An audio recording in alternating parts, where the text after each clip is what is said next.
Good evening, everyone. Recording in progress. I'd like to call the meeting to order. It's 7 o'clock. For those of you who are in the audience and new to Central Berkshire, my name is Leslie Blake Davis. I'm the superintendent.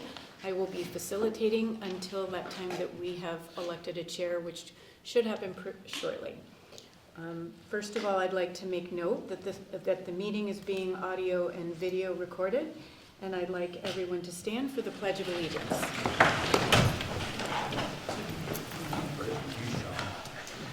I pledge allegiance to the flag of the United States of America and to the republic for which it stands, one nation, under God, indivisible, with liberty and justice for all.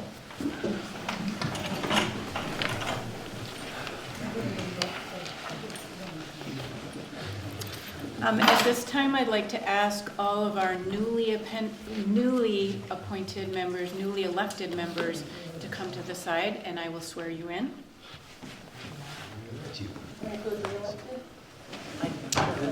Yep, newly elected and re-elected. I'm sorry. Got a lot going on today. Right over here. There's a lot going on today. So what's going to happen is I'm going to say a statement and then you're going to repeat after me. The first thing I'll say is I and then blank, and then you would say I and then your name.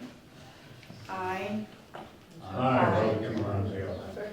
do solemnly swear and affirm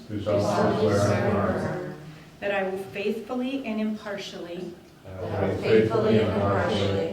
discharge and perform all the duties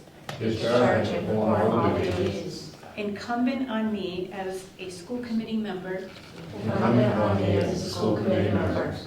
according to the best of my abilities and understanding, agreeably to the rules and regulations of the Constitution and the laws of this Commonwealth, so help me God. Okay, so I have a couple of handouts for you. One of them is some guidance from MASC, which is the Mass Association of School Committees, and it just kind of gives you an introduction into your role as a school committee member in the state of Massachusetts. You don't have to read it all right away. There's a lot there, but I would recommend just do your best, give it a skim. Some of your learning will be, as you participate. And I want to thank you for serving, because it's so important to all of us, and particularly the students, families, and teachers of Central Berkshire. So at this time, you may take a seat at the table. There are certain seats we should sit at. No offense. Nice job. So we're looking for a zip button. I'll keep an eye on that. Cookies are right here. Oh, in front of them. Good job. Very good.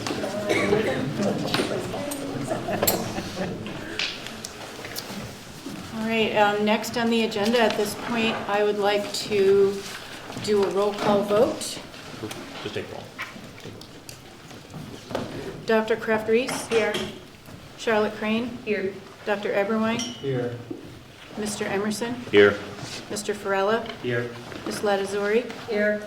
Ms. Lounsbury? Here. Stephen Morantz? Here. Elizabeth Oakes? Here.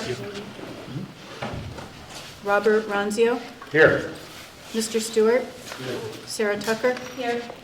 Kim Weatherall? Here. And thank you and welcome for all of those of you who are new to the committee. At this point, just give me 1 second here. At this point, what I'd like to do, there was a tie vote for a Hinsdale vacancy from Hinsdale. So what I'd like to do first is I would like to ask one of those candidates to come forward. It doesn't matter which one comes forward. Both of them will have an opportunity to give a brief statement about why they are interested in serving on the Central Berkshire School Committee.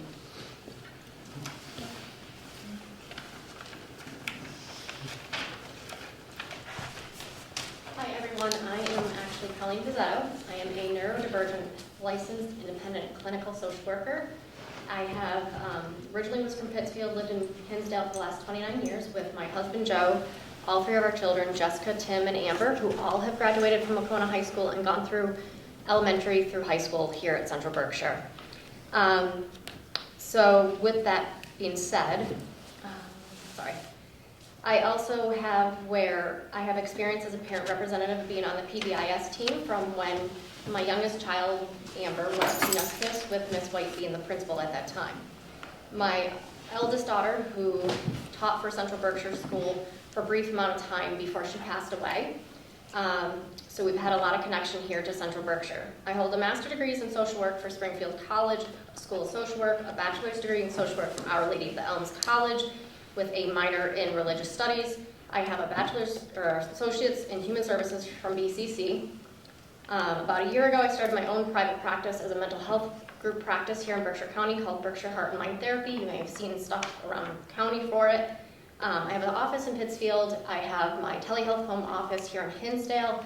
I provide in-person and telehealth session through my group practice, both Berkshire County and statewide through Massachusetts, being among some of the rarest clinicians in Berkshire County that offer mass health right now and sees children and is CAN certified.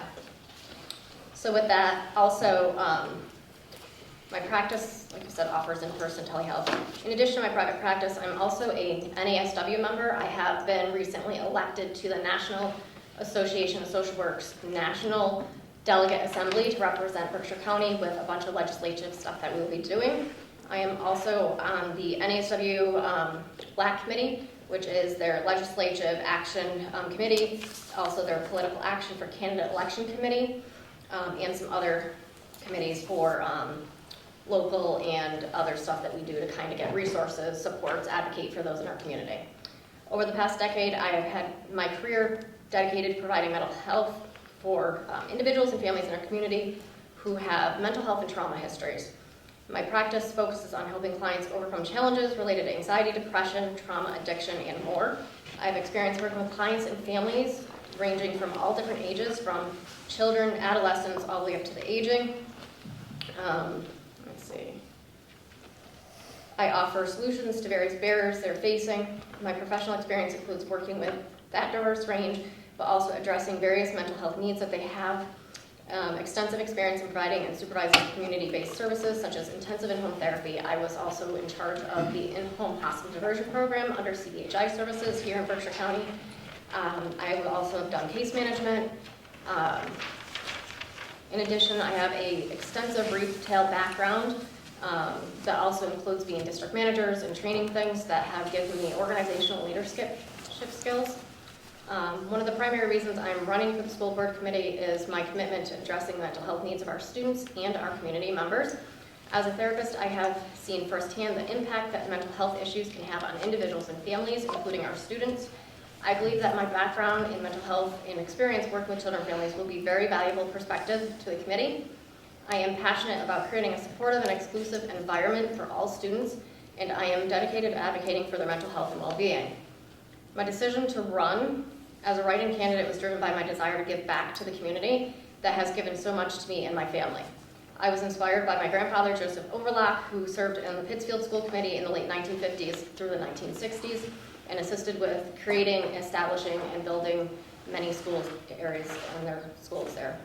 I also have my son-in-law, Josh Cutler, who also served on the Pittsfield School Committee. They were dedicated to public service, have motivated me to step forward and offer my skills and experience to benefit our community as well. If appointed, I will work tirelessly to ensure that the voices of Hinsdale residents are heard and that the needs of our students are met. I will bring a fresh perspective to the committee, one that is informed by my professional experience and my commitment to mental health. I am confident that my background and dedication make me one of the best candidates to represent Hinsdale on the school board committee. I do thank you all for your consideration, and I hope I get the opportunity to work with you. Thank you, Ms. Pacetto.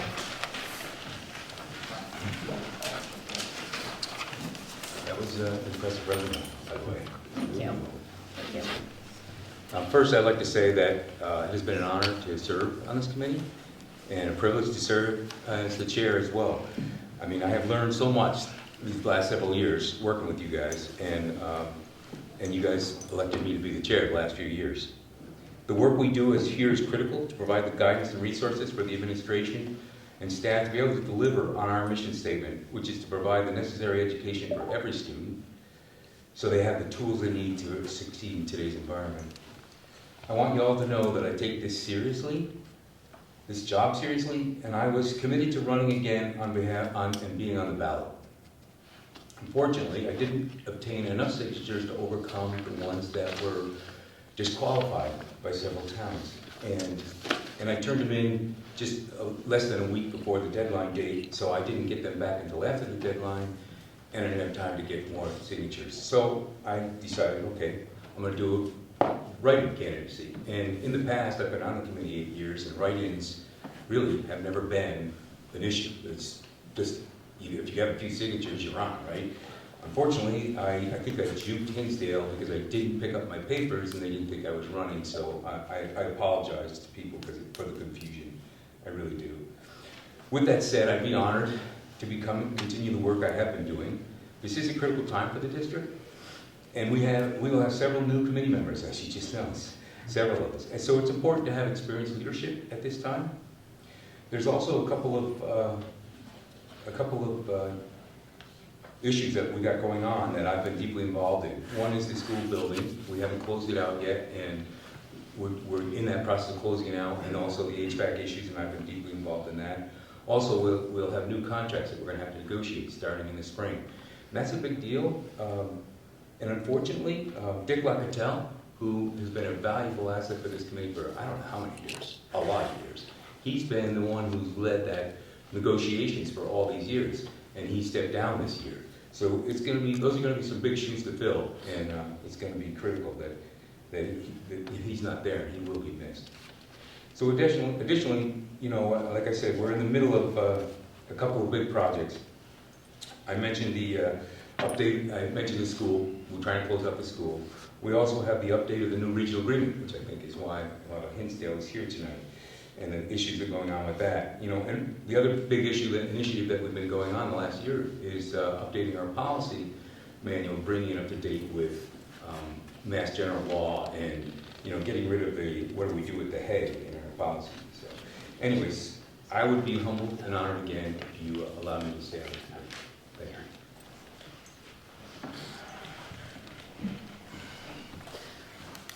Are there questions for any of the candidates?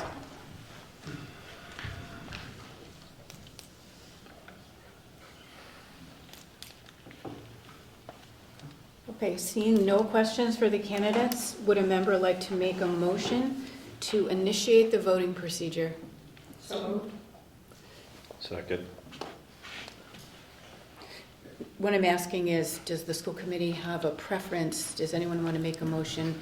Do they have a preference as to whether or not we conduct a ballot vote? Because I have heard that there were some preferences for a ballot vote. So I wanted to start out with a motion for that if there is a preference. Mr. Stewart. Sorry, I misread that. I would like to make a motion to fix the method of voting by ballot for the two nominees. We have, second, any discussion? Who seconded? Dr. Eberwein. Thank you. Any discussion? I would say it's the motion to a fixed method of voting is not debatable,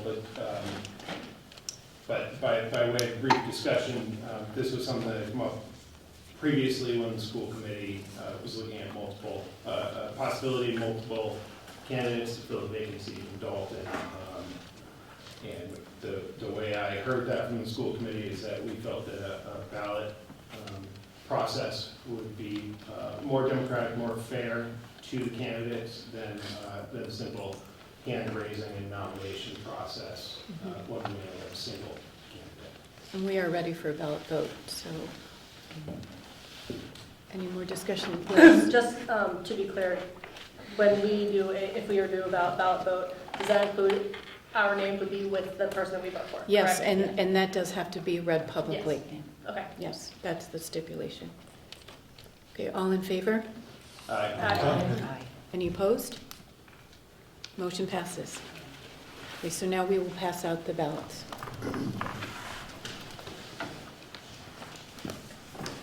There are two here just in case. Take that? We take that instead.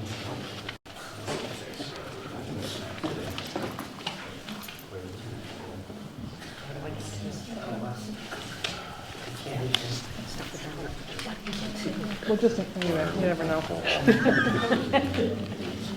Yeah, exactly.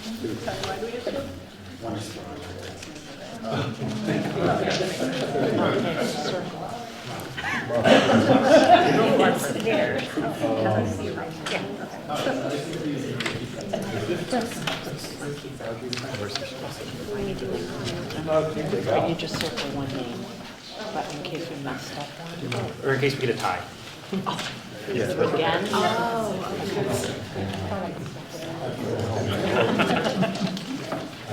You should hold on to the second ballot in case there's a tie. If somebody abstains and ties, they'll have to do it again. Yeah, no, because we do have to continue, we have to vote until there's a clear winner. Yeah. That's it. No, I'm okay. Thank you.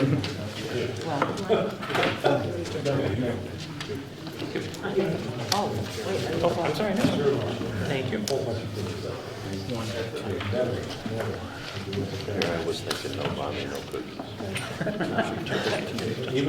Tonight's looking up all right.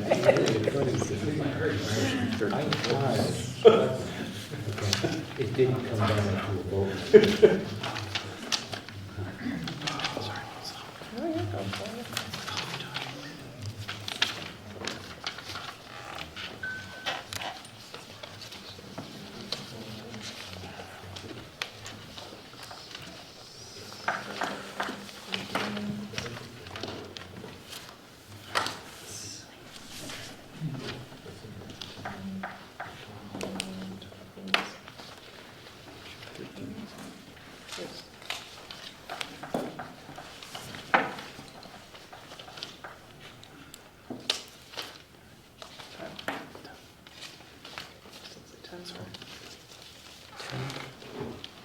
One of we have two abstentions.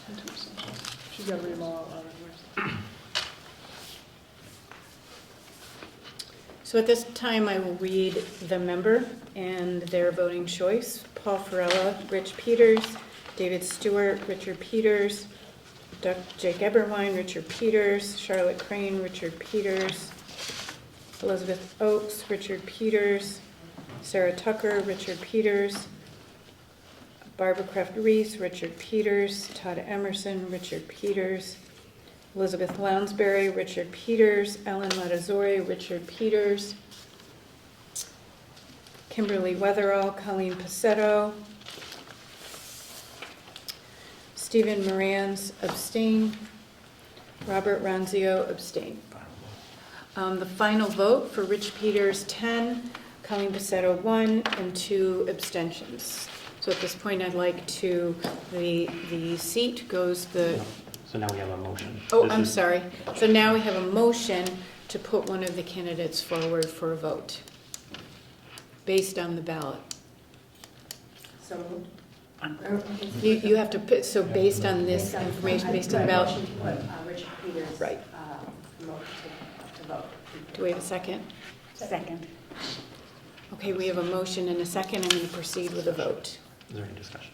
Is there any discussion? Sorry. Dr. Kraft Reese? Yes. Charlotte Crane? Yes. Dr. Eberwein? Yes. Mr. Emerson? Yes. Mr. Farella? Yes. Ms. Latazori? Yes. Ms. Lounsbury? Yes. Stephen Morantz? Yes. Elizabeth Oakes? Yes. Robert Ronzio? Stay. Mr. Stewart? Yes. Sarah Tucker? Yes. Kimberly Weatherall? Yes. And that's it. So the motion passes. At this point, I'd like to ask Mr. Peters to come over and to take the oath.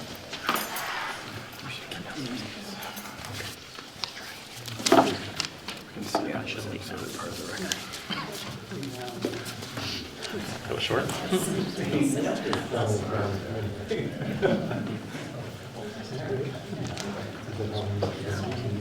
Oh, okay.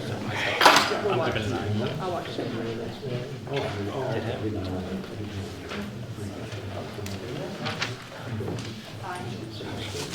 Peters? It would. Not tonight. I want to go to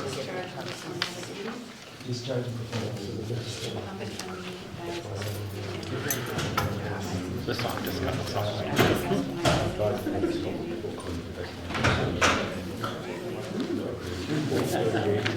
I saw the thing on the music saying chocolate chip. I haven't done that.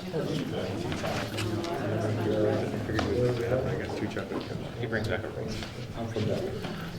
I honestly thought that's what you would choose. Would you rather have a No. chocolate chip? I was thinking about it. Thank you. I could have got it myself, right? Is that what? Yeah. You're going to shun me to go pick up your cookies And then complain about what cookies bring back, yeah.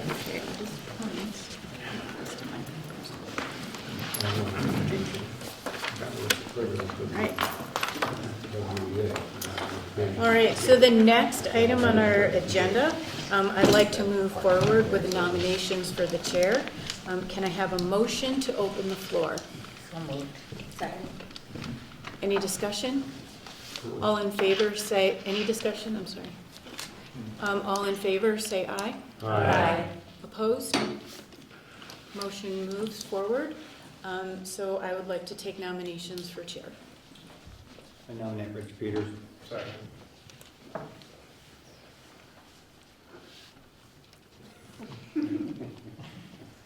Are there any other nominations for chair? Okay. I need a motion to close the floor for nominations. Second, all in favor? Aye. Any opposed? Any discussion? Excellent. Okay, at this point, I'd like to ask if Mr. Peter, you know what, I think I'm just going to move forward with a roll call vote, unless anyone has another procedure they would like to make a motion to move forward with.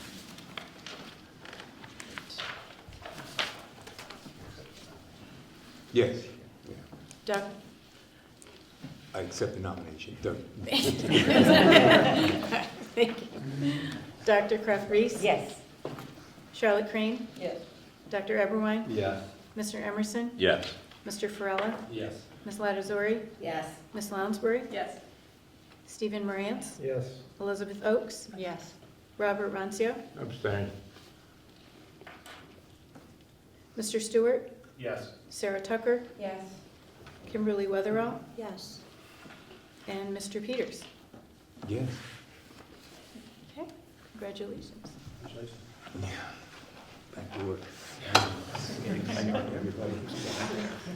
So at this point, with Mr. Peters as our chair, I will hand this over to him.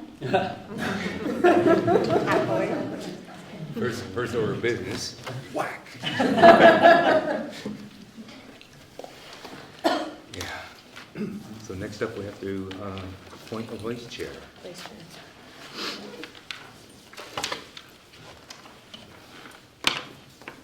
Or actually, before we do that, don't we have, oh no, we do have to do a vice chair first, right?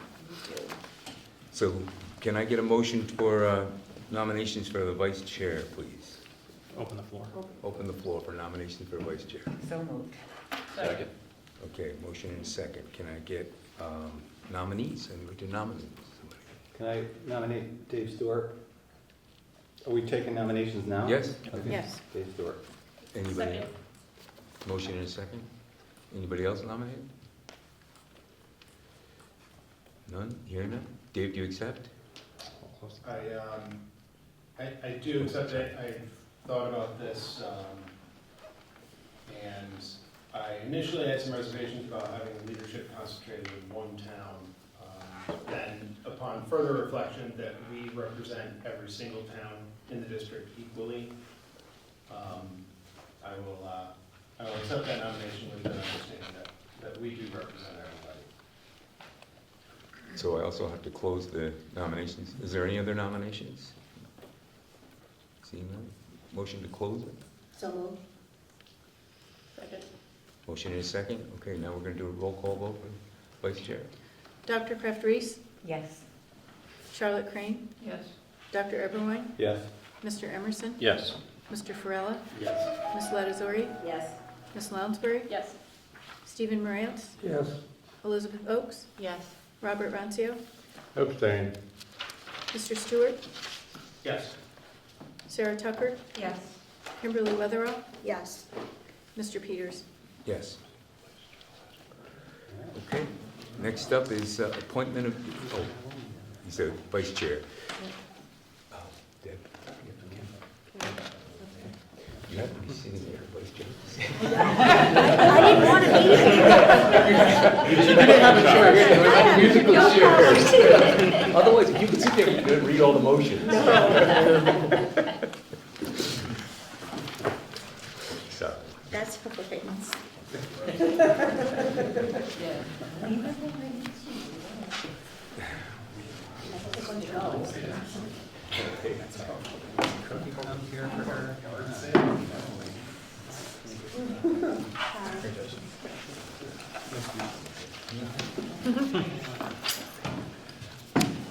got your water?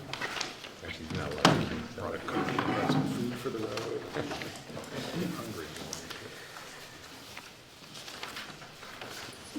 Okay. The first, yes, second, please, there. So, appointment of a district secretary. I'll read it because you're not there yet. Be it resolved that Leslie Blake Davis be appointed district secretary through November 2025. Motion. Second. Motion and a second. Any discussion? Seeing none, hearing none? I don't need to do roll call votes anymore, do I? Over appointments? No. You can just do, all in favor, say aye. Aye. Any opposed? Abstentions? Motion carries. Abstention, one. Well, there was one abstention? Yes, there is. Okay. Appointment of district treasurer. Be it resolved that Richard Jett be appointed district treasurer through November 2025. Motion to approve that. Second. Motion and a second. Any discussion? Seeing none, hearing, oh, I Liz. just have a question because of what happened this past year where we couldn't have any meetings after the election. There was issues that had to be resolved with legal. How does it work for, say, November 2025? Does that mean that if we have a meeting in October, something happens and goes wrong, and we can't meet again until December, does that mean we have nothing between December 1st and December 12th, or whatever today is? No, I don't think the district treasurer Well, is it's not just subject for to district the treasurer, I think election. any of so, these yeah. situations. I guess think is my that's a question. different discussion we'll have later in the committee about what happened this particular time. So I don't think Richard Jett has anything to do with it, but it's a good question, actually. So, any other questions? I have a question. Yeah, Who is he? he's been our treasurer for years. I think he's a, Yeah, so he's a contracted service, so he comes in every other week and he checks our books to make sure everything's going the way it's supposed to. So a Yes. contract. Yes, and he does the audit in the spring, right? He helps with the His audit, firm yes. Helps Yep. with the audit, yeah. yes. He does also work in two other districts in the county, one Berkshire Hills and Hoosick. So, And he did continue working yes. through without being reappointed during December. To your point, Liz, Yeah. these people that we're appointing right now actually continue even though right through up that process. So it's not like they don't stop, there isn't a stopping point, so. Okay, any other questions or discussion? All in favor, say aye. Aye. Opposed? Abstained? One, yes. Okay. One abstention. All right, next up is appointment of legal counsels for the district. Be it resolved that Murphy, Hess, Toomey, and Lane LLP will be appointed special education legal counsel for the Central Berkshire Regional School District from December 1, 2024 to November 30th, 2025. And there is a note that Dupre Law Offices was appointed general legal counsel for the district on for the period July 1, 2024 to June 30th, 2025. Second. Okay, motion and a second. Any discussion on this one? Yeah, Is there a reason these are differentiated as two different legal counsels? I mean, can Dupree So really, one is specifically for Specialized. specialized for student services and special education. Any other? Yeah? Am I to assume these folks have been doing this for a while for the district? Yes. Anything else? Is it ever discussed, has ever gone out to bid, of such a thing as other legal counsel been asked, inquired about, or is this just, they've been doing it for so long and we like what they do? And I mean, Dupre has been our legal counsel for a number of years. I can't tell you exactly how many years. And his organization is also serves as legal counsel for multiple other school districts in the county. So we have a lot of faith in him, in his organization. And Murphy has. And Murphy has, and Toomey, they also have been doing this for a number of years. It's sort of similar. They work with other districts in the county, are highly respected. So we've had we have a lot of faith in them because of the advice and guidance they've given us over time. It's a valid point, though, and these are brought up, the fees for these folks are brought up in Finance Committee and approved in Finance and recommended to the full board. So they can be asked for, as the Finance Committee could go out for more bids if they wanted to. Any other comments, questions? Okay, seeing none, all in favor say aye. Aye. Against? Noes? Abstain? Abstain. One abstention. Motion carries. Next up is appointment of physician for the school district. Be it resolved that Dr. John Dallenbach be appointed physician for the Central Berkshire Regional School District from December 1, 2024 to November 30th, 2025. Second. Motion and a second. Any discussion on this one? Shars? Sort of in line with everything else, how long has he been the district? I would say about 7 years. I think more 5 like years. 3 or 4. I was going to say 3 or 4 years. These are positions that are not easy to necessarily come by for our local pediatricians and doctors. So this is actually his last year. So we will be looking for another pediatrician through the course of the year because it necessitates. There's a lot of discussion around it. And forgive my ignorance, but what exactly? So they would advise us. So they would advise us on things like they did a lot of advising around COVID, and things like sports protocol around COVID.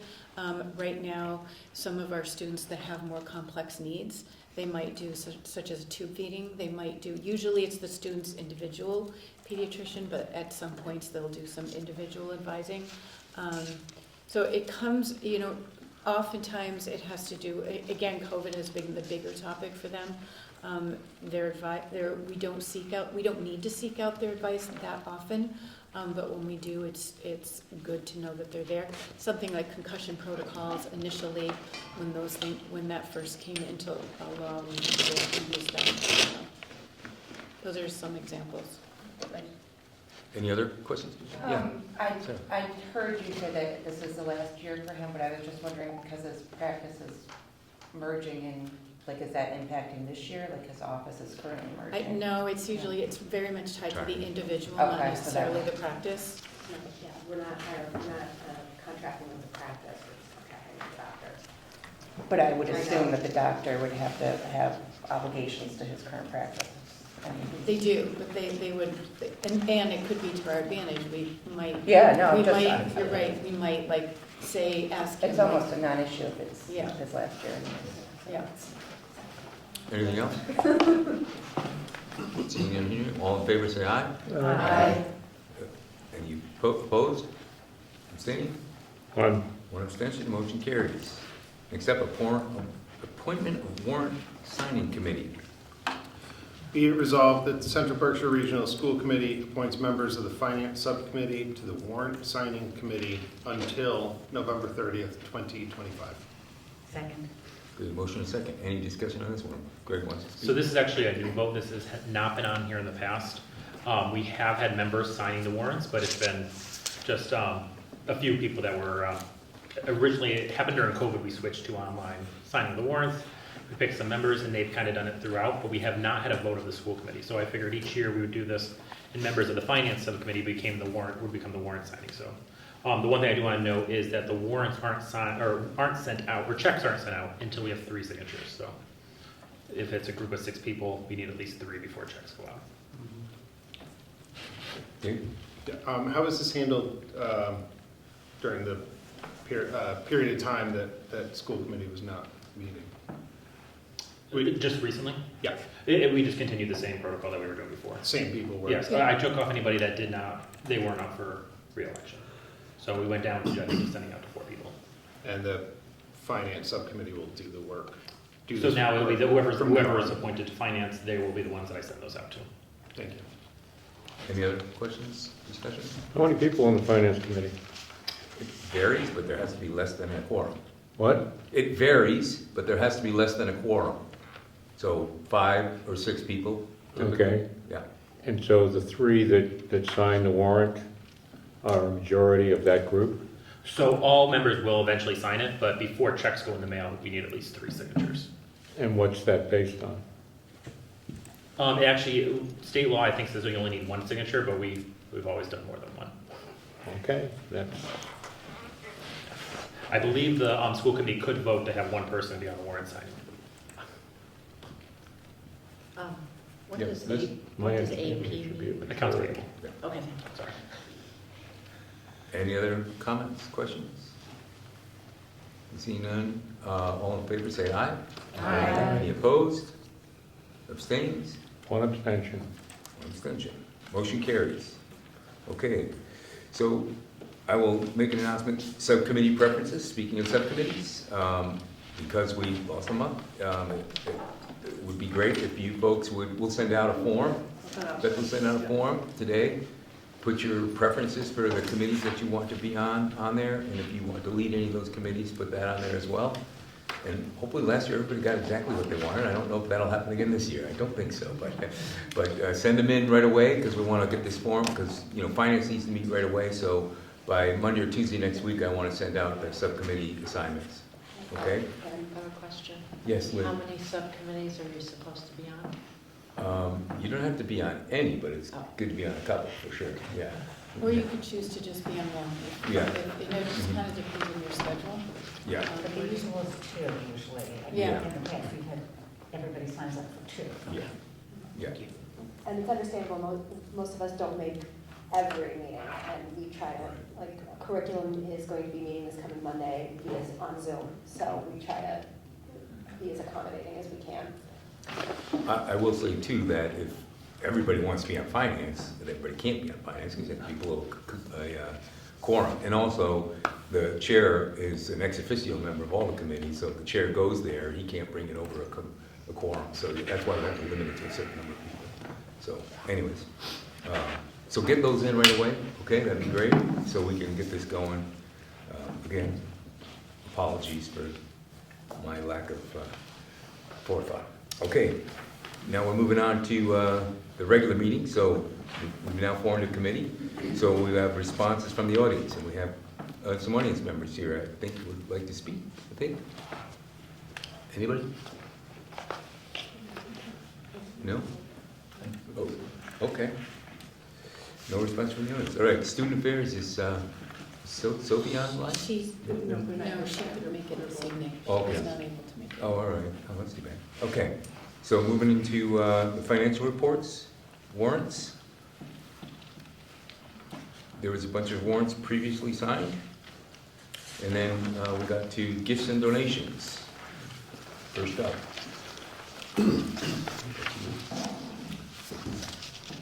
Approval of the popcorn fundraiser for the Wacona Regional High School Cultural Connections Club. Be it resolved that the Central Berkshire Regional School Committee approves a popcorn fundraiser for the Wacona Regional High School Cultural Connections Club. The motion, do I have a second? Second. Any questions or discussions on this one? Seeing none, hearing, all in favor say aye. Aye. Any opposed? Abstentions? Motion carries. Sorry. Okay. Okay, next up is approval of the Nescus Regional Middle School Class of 2030 fundraiser. Be it resolved that the Central Berkshire Regional School Committee approves a dance for the Nescus Regional Middle School Class of 2023. Second. Okay, motion and a second. Any discussion on this one? Questions? Seeing none, hearing none. All in favor, say aye. Aye. Opposed? Abstained? Motion carries. Acceptance of the Parent and Children Plus Fiscal Year 25 Connecting Activities Grant. Be it resolved that the Central Berkshire Regional School Committee accepts the Plus FY25 grant increase in the amount of $13,157 as recommended by the district treasurer. Second. Okay, motion and a second. Any discussion on this one? Mr. Rowell. What is the plus FY25 grant? Go ahead, Greg. So this is a grant that Wendy Preventure applies for, so it's part of the CFCE. It's like a partnership grant. Any other questions or comments? Seeing none, hearing none. All in favor, say aye. Aye. Opposed? Abstained? Motion carries. Next up, acceptance of the fiscal year 25 college and career grant. Be it resolved that the Central Berkshire Regional School Committee accepts the college and career grant in the amount of $5,700 as recommended by the district treasurer. Second. Got a motion and a second. Any discussion on this one? Where does that come from, the money? The grant? I think Berkshire County is Berkshire County Foundation? Yeah. the parent program. Yes. And this one is run by Kathy Grady at the high school. Any other? Where was that from again? Berkshire County. Taconic. Any other questions, comments? Seeing none, hearing none. All in favor, say aye. Aye. Opposed? Abstained? Motion carries. Next up, acceptance of the fiscal year 25 Connecting Activities Grant. Be it resolved that the Central Berkshire Regional School Committee accepts the Connecting Activities Grant in the amount of $6,000 as recommended by the district treasurer. Second. Motion and second. Any questions on this one? So this one goes along with the one that we just approved for the college and career. Is that similar level that we've got in the past, or it seems lower? Is it- Yes, this is the second year in a row we've got a similar amount. Okay. Any other questions, comments, discussion? Seeing none, hearing none. All in favor, say aye. Aye. Opposed? Abstained? Motion carries. All right. Next up is the secretary's report. Get a motion for approval of minutes. Second. Any discussion on this one? Seeing none, hearing none. All in favor, say aye. Aye. Any opposed? Abstained? Me. Motion- One abstention. Motion carries. All right, we're into the meat of the meeting here. Finally, took us a while to get there. Superintendent's report and recommendations. All right, so the first on my agenda is awarding the Massachusetts Association of School Superintendents Certificate of Academic Excellence Award recognition.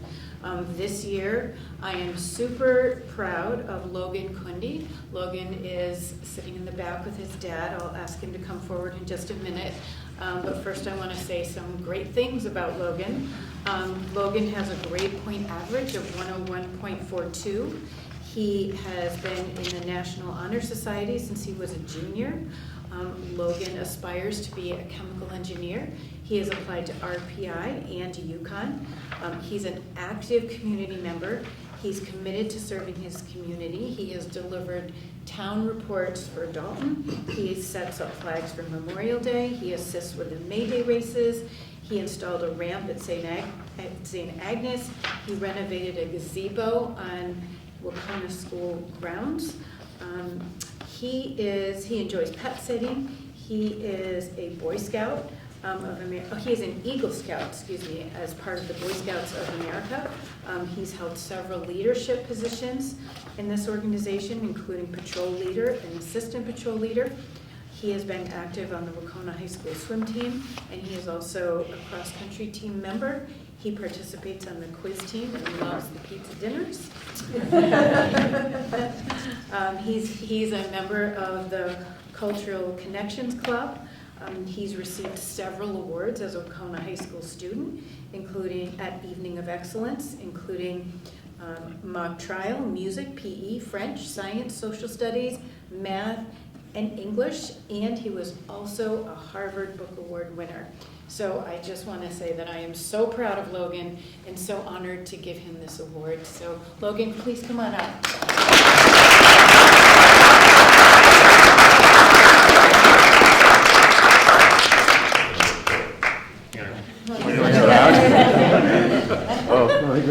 Sorry, you have to have your picture because they always, there's a little press and media that goes along with this. This is the first one meeting of the season with us. This Yeah. is your award. This one, hold it up. And Dad can come up here too. Dad can come up to the picture. Okay.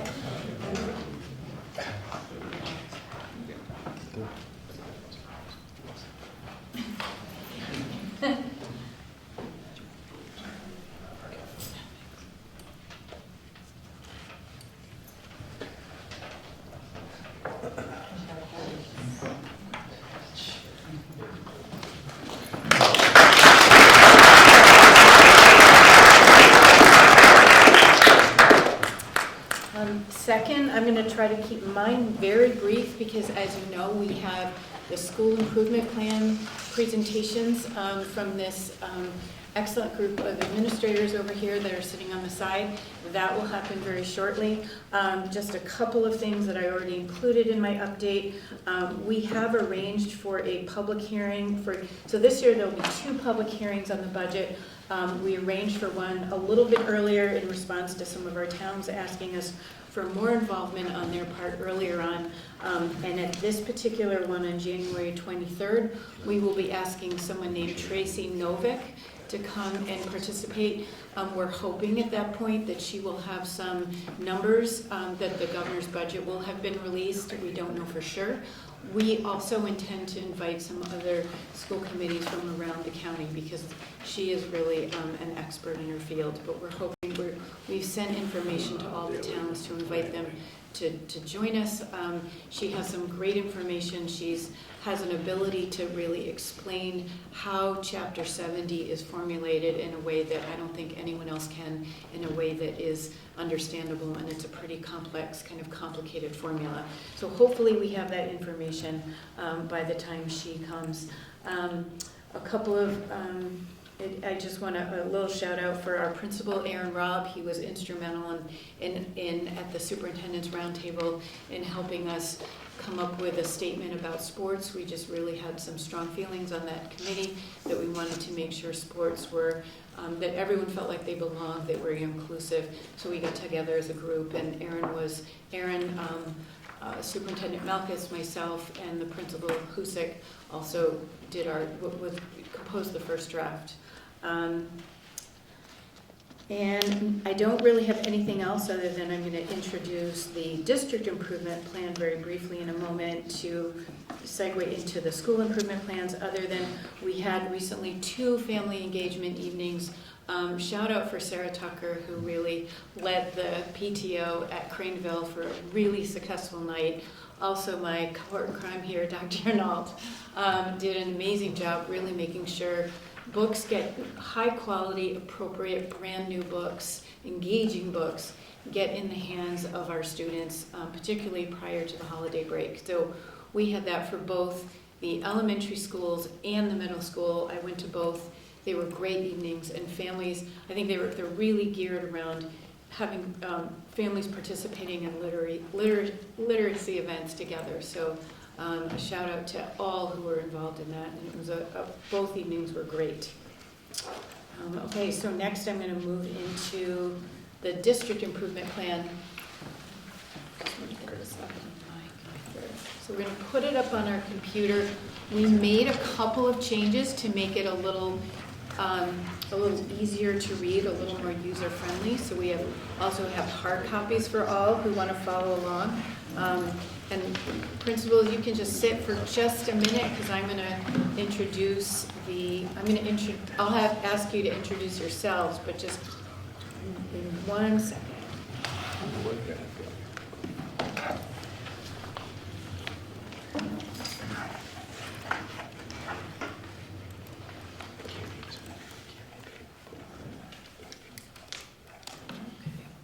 So while my computer's warming up, just a couple of things, especially for those of you who are new. What is a district improvement plan? What is a school improvement plan? How do we pull them together? What do we do? What information do we use? So we have as a district something, if those of you who have been on the school committee for a while, we have a strategic plan. And the strategic plan is multi-year. We use that strategic plan to help guide us when we, and I say we, primarily Mike and I and principals, give us input into the district improvement plan. The district improvement plan takes certain priorities from the strategic plan, lays out a yearly plan, and then from there, our schools formulate their own school improvement plans to really identify priorities.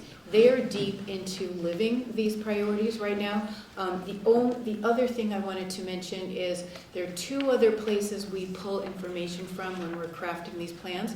One is we look at state level priorities because Mass DESE is really instrumental in giving us guidance around priorities. The other place we look to is our instructional leadership teams. We look at the data, we look at our MCAS results, we look at things like chronic absenteeism, we look at the number of resources we have, we look at the number of students we're servicing from on the part of our school adjustment counselors. We look at a lot of information to try to figure out what we're doing well and what our growth areas are. So you're going to see in these plans, you will actually see the priorities from our strategic plan and how our district improvement plan and our school improvement plans align.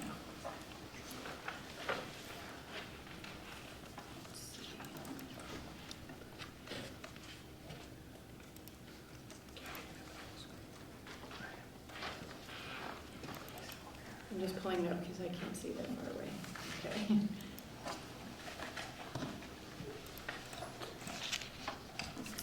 Okay, so the first thing I want to do is just talk very, very briefly about the district improvement plan. Items 1, 2, and 3, we have 3 priorities that align to our strategic objective. One is providing equitable learning opportunities. Number 2 is equitable support systems for social and emotional well-being. And number 3 is expanding and strengthening family and community partnerships. On the right, what we've identified is something called key practices. That means what are the things we're prioritizing to get to our strategic objectives. So our key practice, and I've listed these standards. So standard 1B is instructional leaderships. Our goal, and these are considered SMART goals, which means I've identified a very specific number that we're hoping to achieve, so that if you said to me, well, how close did you get to your goal, or were you able to obtain your goal at the end of the year, you have a number to say, this is where we are. So we've identified that we would like to have our achievement we would like to reach 75% of our state identified targets. Just for context, this past year we achieved 64? Yeah, in 2024, we met 64% of our district-wide goals in all of our subgroups, and which was up from previous year in 2023, we had met 27%.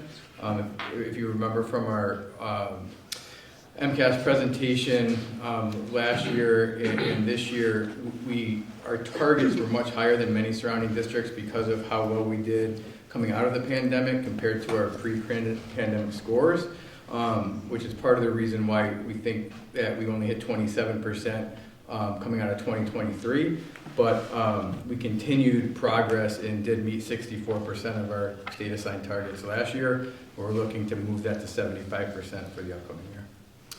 Strategic objective number 2 aligns with management and operations, and this year we've closely tied management and operations to supporting students both socially, emotionally, and academically. So for example, we've really prioritized things like looking at the data from our Title I family survey, looking at our MCAS accountability data, benchmark assessment data.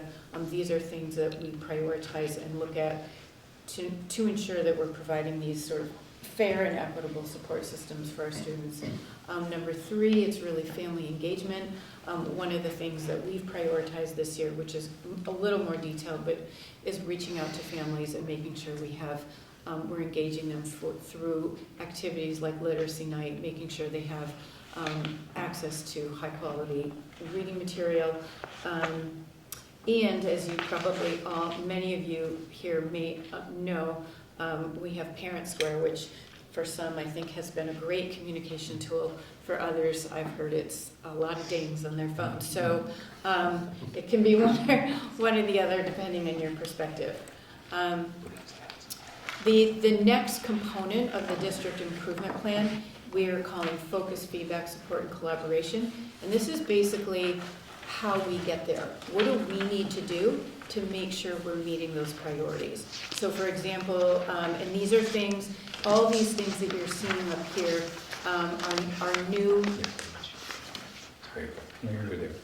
Are new for this year. So for an example would be in terms of instructionally is the implementation of Wit and Wisdom, K through 5. And Wit and Wisdom, for those of you who are new to the committee, is a new reading program. It's in grades K through 5. In grades 6 through 8, we have a new reading program. It's called Expeditionary Learning, or ELL. And we also have an upgraded math program called Eureka Squared. So that's an example of something that's happening new, and there are a lot of support systems that we are implementing to help teachers really feel like they can implement these programs successfully. So I'm not going to say more because I don't want to take some airtime away from our principals. Number 2, it's just really examining our policies and systems to eliminate any barriers that disproportionately affect our low-income students and our multiracial students, our LGBTQ+ students. One of the things that we're looking at right now and actively preparing for is having student support centers at both the middle school and the high school. And this is so that students who are struggling in the classroom really have a place to go where we have the resources, but we want to really consolidate those resources and make sure there's an actual center for them to receive support, rather than we're continually working on how we keep our students. We don't like to suspend students. We don't like to suspend them out of school. We don't like in-school suspension. We want to make sure they have a place to go where we're giving them the tools that they need to be successful. Do you want to add anything to that? Just that we're looking very closely at how we've been redistributing resources within the district to make sure that we're putting the supports in the right places where they're most needed, and just really focusing on how we support the students that need us the most, the best we can. And that's an ongoing process that all of our principals are actively a part of. And lastly, just this would be repetitive, would be some of our family engagement evenings, really trying to bring our families into the building and into our schools so they feel welcome. One piece of data that was very positive for us is, and came out of our Title I family survey, was that families, it was like 94, it was between, I think it was in the mid-90s% that families feel welcome in our schools. So that is something that was great to hear and see. Other things that we need to work on a little bit is making sure they feel very connected to the curriculum and they know exactly what their students are expected to know and do by the end of the year they're in. So that's something we'll be working on. So, having said all of that, that is the overarching kind of district improvement plan. That's called the DIP. Everything in education is an acronym. Now we're going to move on to the SIPs, the school improvement plans. I'm going to ask our principals to go up and introduce themselves and present their school improvement plans. They're doing this together. What we're trying to do, what we've asked them to do is really highlight those areas that are really stand out for them this year. And if you could just introduce yourselves first, because I think we have several members who don't know who you are. Mary Kay? Mary Kay McCluskey, I'm the principal at Beckett Washington School. I'm Becky Sawyer, I'm the principal at Craneville Elementary. Ray Marshall, the principal at Kittredge Elementary. John Bosberg, principal at Nessicus Middle School. Kelly Flynn, assistant principal of teaching and learning at Essex Middle School. And I'm Nathan Liu, the director of student services. So I'm going to let Mary Kay get started, but I do want to say that this is an extremely dedicated, expert group of leaders that we really depend on every day and couldn't do without. So go ahead, Mary Kay.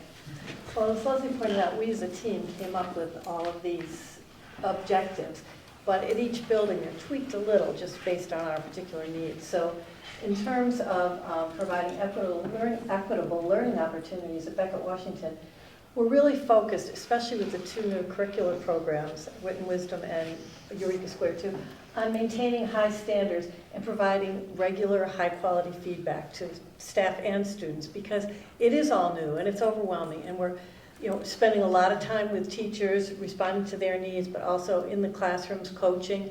Peers are helping, our instructional leadership team is helping. But right now, we really are trying hard to maintain the high expectations we've been lucky enough to support through the last few years, and we want to continue it through this year. And so far, our teachers are on board and are excited with both programs, so we're excited about that. We're noticing some of the same things at Craneville. We have really focused on leveraging our instructional leadership team, which is a team of some really strong building teachers who serve as kind of a guiding force for where we offer our supports, particularly in the areas of the new curricula. They do a nice job of bringing to us on the administrative team exactly what their co-teachers feel like they need in order to feel supported with these new programs. And in order to really kind of keep our instructional practices consistent building-wide. Sometimes it's nice to go third because I can just say that again. But also I feel like I have to come up with something new and interesting. No, obviously our main focus is on that Tier 1 instruction and implementing the new curriculum. As they said, our teachers are really on board with it, but it's a huge lift, especially the ELA curriculum. It is a lot of work to transition from what they've been doing for several years to this new program. But the kids and the students are really embracing it. So we're providing a lot of support in several of our half days, all of our feedback, our professional learning community meetings. A lot of that is around the implementing the new curriculum. At Kittredge, we've also restructured some of our Tier 2 supports. So for those students who are struggling, we have put a lot of effort and targeted supports in place where we can. If you remember from our MCAS discussion, we will never have enough support, but we are trying to very smartly use the support we have, both with teacher feedback, the work of the student support team, and the data from both benchmark and progress monitoring assessments. We're putting a lot of support in place for those Tier 2 students. And then lastly, there's a mention of Tier 3 there. We have done a little bit of consulting work for some feedback on Tier 3, which would be our highest need students, and the ways to help them close some gaps as we get closer to high stakes testing. So at Nessicus, we, again, it's very similar to the elementary schools. We're really focusing a lot on our Tier 1 instruction. In our professional learning communities, we're really working a lot with using depths of knowledge as a way to get our students to use some higher order thinking and really trying to meet the demands of the standards as far as the rigor and the depths of thinking that they need to really be successful and meet the standards with where they are at. In doing so, we are continuing to use Eureka Squared. This is not our first year with Eureka Squared, but it's a continuation of working with it and becoming even more grounded in it and developing more, and our teachers have some better traction with it now that it's not just year 1. So that's been a really good lift for our math department. Our ELA department's working very hard with the new EL expeditionary learning curriculum that Mrs. Blake Davis mentioned. And that's going very well. Our students are very engaged with the text, with the activities that we're doing. It's been a lot of increase in our speaking and listening activities in the classroom, and that's been really great for middle school students especially. If you have a middle schooler, you know that they like to talk. So the more we can bring that in the classroom, the better. Additionally, we are starting the process of beginning to look for a science curriculum, an HQIM science curriculum. Our training is helping out with that, which is wonderful. So we are in the beginning stages of implementing that at the middle school. It will be a focus as we go through. Now trying that we have math and science on a great track looking to, or math and ELA on a great track looking to add science to that. Similar to Kittredge, we have been focusing on our tier 2 interventions as well. We want to continue to sustain and then even grow the progress we made last year with our targets from DESE. And so we have been really doing a lot with our progress monitoring, implementing some interventions once we've identified students, and then monitoring those interventions and coming back full circle with those students again, seeing where they're at and progressing from there. One thing, if I could mention, that we added this year is a program for our 8th grade students around literacy. We identified students who were falling below grade level and implemented a program to support these students. Early indication from our benchmark data, along with some other anecdotal data such as absenteeism, some behavior issue data as well, have proven that this has been successful for 4 months now. So we're very happy with the outcome of the work that we've done with those students that are 8th graders that are now going to high school for next year.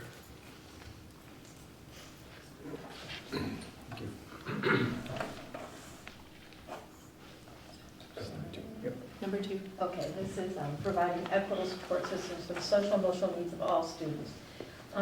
At Beckett, we do have a high percentage of at-risk students, so we were really making an effort to meet every student where they are, to promote a culture in the whole building of acceptance and of differences, of a culture of kindness and belonging. But we have several specific programs we're working on. We have a mentoring program where people in the building meet with a child just 10 minutes a day just to have a connection. Our school adjustment counselor is very involved. She has a small social group she does. She meets one-on-one. She's in the classroom doing whole group lessons. And we are feeling that we are reaching all of the children, but some of the more at-risk students. We have a few who considered, concerned about chronic absenteeism, so we're addressing that. So I think you'll hear the same from the other principals, right? You in fact will. Here's something that sounds very much like that. We are really, for this particular standard, we are really focusing on our chronic absenteeism at Craneville. Our Dean of Students, Tanner Price, has developed a system where he's tracking attendance on a daily basis. He's targeting students.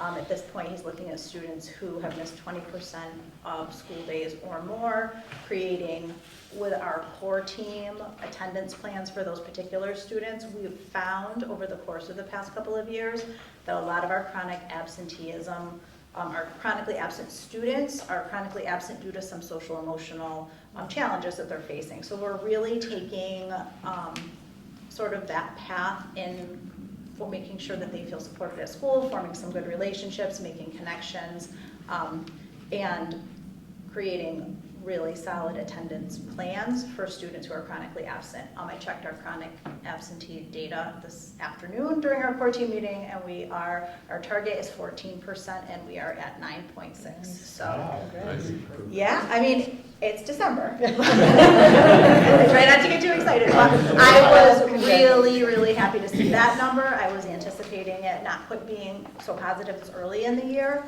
but it proves to me that the work that we're doing is effective. So, proud of my team. I wish I could say same. Here, our focus, so we have a full-time school adjustment counselor for the first time this year. It was shared last year, and we are really leveraging that. We have a large number of high-need students, especially social emotional. So having that full-time school adjustment counselor has been tremendous. She's also able to do a lot more push-in support to classrooms. So she's teaching social emotional lessons to whole classrooms and also doing a lot more pull-out groups. She does lunch groups and recess groups quite frequently, providing a lot more tailored social emotional support to help build relationships. So that's been really invaluable to us. We are also working on attendance, but I have that in the next bucket. So the other schools are doing it here, and I'm doing it as part of our third one, which is more of the family and community partnerships work. So in Nesicus, we are in year 3 of our Empowering Students Challenging Bias curriculum. These are lessons that are delivered at each grade level. We identify certain things such as bullying, cyber safety, those types of topics that we feel are important and very relevant at the time, depending on what's happening in the school. And these lessons are delivered in each grade level. Like the other schools, we are focusing heavily on chronic absenteeism. Our numbers are not quite Craneville's numbers. Our target from last year was 17.8%. We are at 14.7 though, so we're doing better. And yes, it is December. We do, through our student support team, we meet weekly, run through our lists. We've sent 20 letters out to students who have 20% or more days absent. We started that at the end of September, believe it or not. And we send those letters out monthly. We followed up with 6 conferences so far with families that you get mixed results. Having students come to school is sometimes out of our control, but in a lot of it, though, making parents aware of the importance and things of that nature has gone a long way. And so our numbers have decreased, and hopefully we continue to trend in that direction.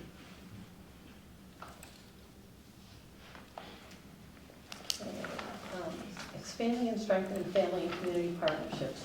We reach out a lot trying to remove barriers just to get families in, and certain families can't make it, and we do different things, rescheduling things, setting up carpools, but more importantly, not more important, but as important, we reach out to the community, and there are several community stakeholders, organizations which will come into the school and support us. We work with Jacob's Pillow, we work with the library, we work with the Art Center, and they come in on a regular basis and work with the students and give them an opportunity to see what the community has to offer, and then they're frequently given an opportunity to visit any of these organizations outside. And when the children come home excited, it encourages the parents. When the children come home excited about a family literacy night, like the other night, it does encourage the parents to come in. So we try to get the kids on board first. At Craneville, we are working continually with our PTO on connecting our family engagement nights that our PTO is really strong at planning with the school improvement plan, and that was kind of at the direction of Sarah Tucker, really kind of, and our PTO meetings continually brings the school improvement plan into the focus of those family engagement evenings, and ask the good questions about how can we connect this to some of the things that our kids are learning in the classroom. We also use community partnerships wherever possible. Sergeant Tyler Miller and Wendell are frequent flyers in the halls at Craneville, and the kids get really excited when they see Wendell, excited for him when he visits. I know Charlotte Crane has been wonderful at partnering with us through the Dalton Fire Department with any needs that we tend to have for the kiddos. So like I mentioned, this is where we are doing a lot of our attendance work, so reaching out to families to help support students coming to school. Again, trying to lower our chronic absentee rate and work with those families, especially at a small school. A small number of students can really impact your overall attendance. We're also continuing some of our community partnership work, so we recently received a grant to continue the work that we've done with the Mass Audubon Society in 3 of our classrooms, where they come in and do science lessons throughout the year, and it culminates in a science field trip at the end of the year. We're looking to build partnerships as well with new partners, which can be limited in Hinsdale and Peru. So if you know of any organizations or groups, we would love to reach out, but we are working with the library. We have a great relationship with the Volunteer Fire Department and the Firemen's Association that does wonderful community work with us, and we continue to work with our parent-teacher group, again, on family engagement nights and other ways to bring families and others into the school. Through the use of Parent Square, we are trying to promote communication with families, not just from administration, but with also grade level teams and even classroom teachers. Hopefully that has enhanced that communication. We also have a few community partners, the CRA being the main one. We partner with the CRA in a lot of after-school programming, both in our place and at the CRA. We also have community partner with Community Access to the Arts, who come into our autism program and recently did some drumming and some juggling prior to that. So that's been a great partnership that just started this past year. But communication with families, we push that all the time. And we encourage not just the email, not just the parent square, but picking up the phone and actually having a conversation, which tends to be something that doesn't happen too often these days. Everybody likes to type away. So I think, I try to encourage teachers to say, you can't read tone in an email, or, you always assume the worst or something like that. But when you're on the phone, it's a much different conversation. So we try to encourage those conversations via phone or in person to really get to the bottom of issues, or just to be clear about what we're all talking about. So one thing I wanted to just mention is Principal Rob could not be here this evening. He had a family commitment. We do have a video from him, but before we show that, I wanted to give anyone here an opportunity to ask questions of our principals. Anybody have any questions? Liz? I don't know if this is a principal question or possibly you, Leslie, but obviously absenteeism for strategic objective 2 was well highlighted. Is that something that you had identified, or is it something like the state had identified as one of these objectives that we should be reaching for? So the state has identified it as being an issue, not only, well, it's an issue across the state. It's actually an issue nationally. And what the state has done is, that's one of the targets they give us. So we need, it's a growth area for us. It's an area where we need to do some work. I mean, we can't educate our students. We can't provide the social and emotional support if they're not with us. One of the things we learned in COVID is how important our systems, our support systems are for our students. So we want them in school as much as possible.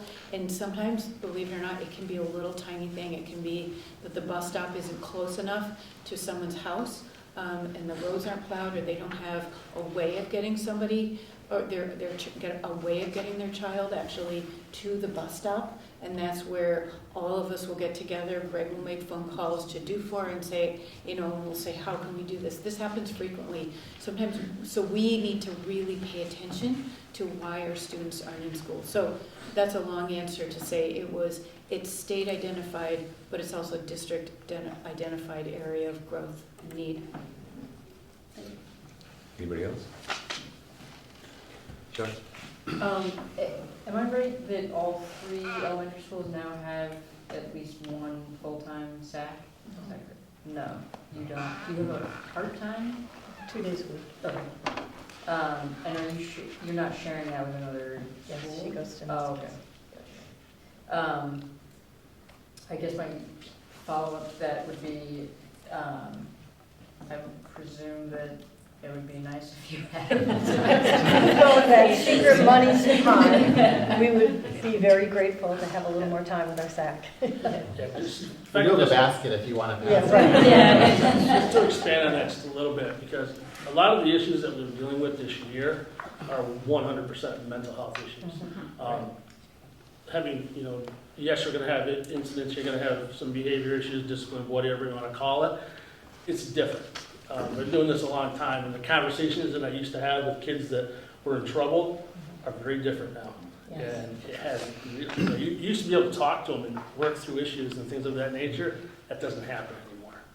You can't. It's very, very difficult to crack that nut and get to the bottom. And thank God we have the SACs we have, because we did expand last year, 0.5, but that is the mental health issue is real. Can I jump in for a second? We've been holding budget meetings with all of our principals with prioritizing requests based on their needs and data. And every school that had added a school adjustment counselor last year prioritized continuing to keep that position or ask for more SAC support as a ask in their budget request as we're looking at how we're reallocating resources. So I think it was a good question, and it really was district-wide that people are seeing what Dr. Rosberg just articulated, that there is a really still growing mental health needs, and our current staff is wonderful, but we're not fully staffed in some of our schools. And it's at the elementary level, it's just as badly now. You know, we used to get sort of a bye at the elementary level, not anymore. Not anymore. It's really hard to be a kid It right is, now. It's it really is, hard to yeah. be a kid. And that's kind of magnified when they walk into a school among other kids who are having a really hard time being a kid. It's kind of a tough time to be young right now. Sarah? I'm just wondering, do we partner at all with the family resource centers? I mean, So, yes, It we wasn't do. they'd like us to. It's a matter of fact, it's hard to get resources these days. I have a lot of kids on wait lists. I mean, To get on it. yeah, okay. The family resource centers, I'm not talking about just specifically Yeah. like therapy, I'm talking like, would you Yeah, partner with We those? do, and we That's refer fine. families to them, yep. And we frequently refer students to them. And how do they help within the school?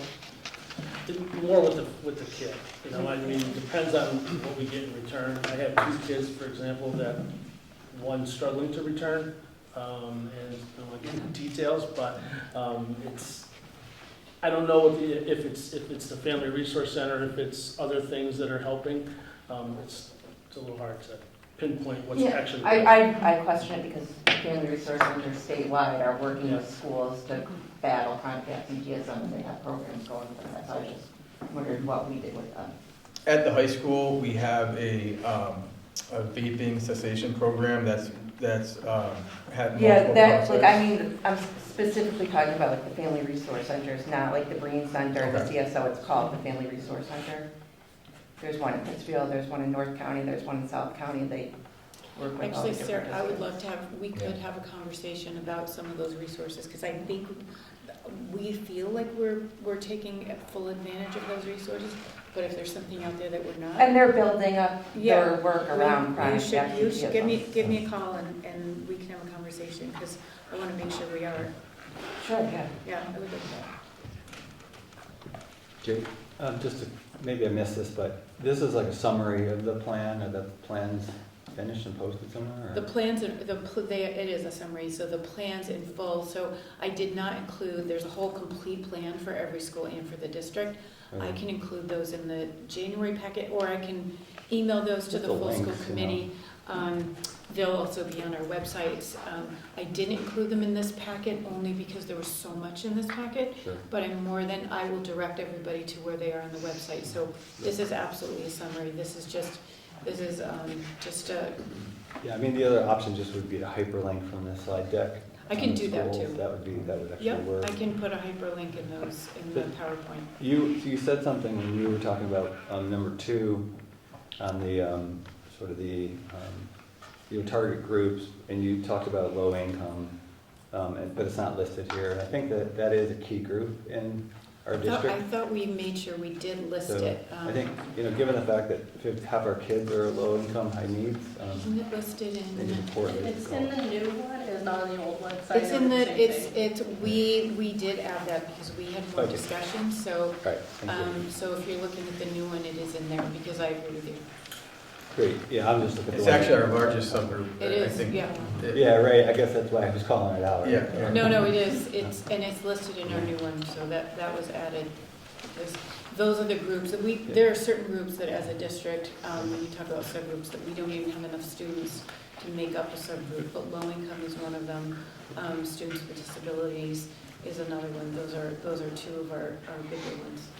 Just 2 other things, and again, this may be in the plan, so I don't, again, mean to belabor this any further, but I really appreciate that there's a focus on Tier 1 instruction. I mean, there's nothing more important than what happens in the primary classroom.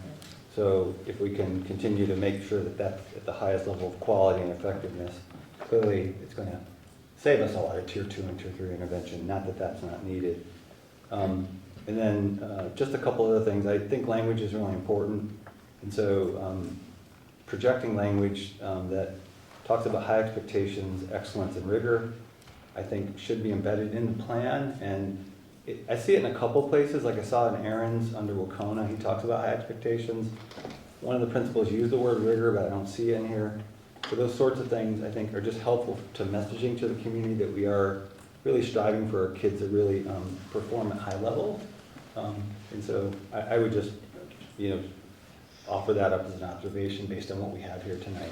No, I think that's good feedback for us, because I think what we want to make sure we do, and I always say this to our principals, is we want to make sure that we're bringing forward and, showing what we are actually doing. Right. And with the adoption of these two programs, the two ELA programs in math, they're doing Socratic seminars. They are, the level of critical thinking and work that they are doing, there's more speaking and listening, there's more, the vocabulary is much more rigorous.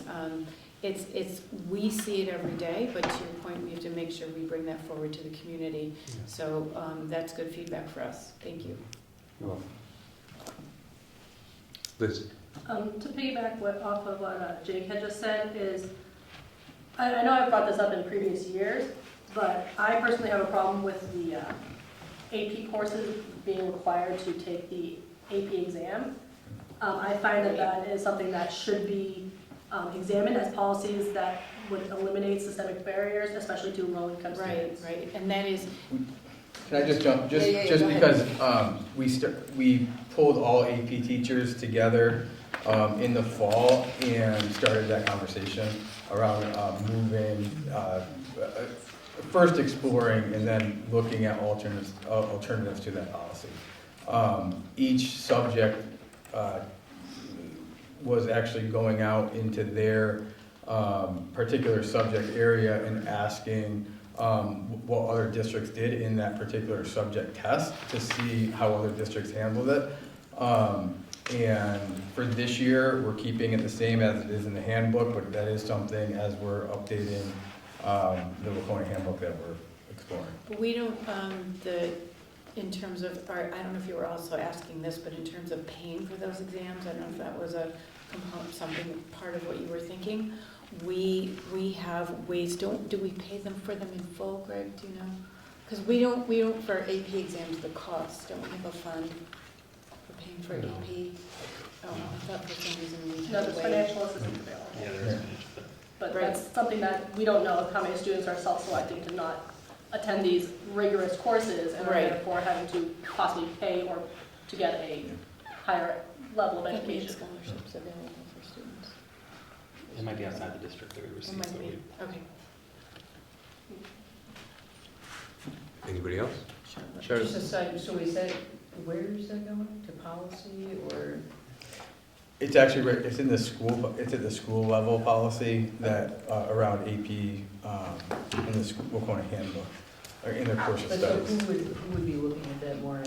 It's been an ongoing internal discussion around. It would go With to our the school AP council, teachers. the Wacona School Council, if it was to change. That would be the first place. Okay, and then would it come here or? It would go to our curriculum subcommittee to approve the handbook, and then in the program of studies, and then, the curriculum subcommittee approves our handbooks. Anybody else? Okay. Okay, so we're gonna thank you, everyone. We so appreciate the work you do, and, Yes.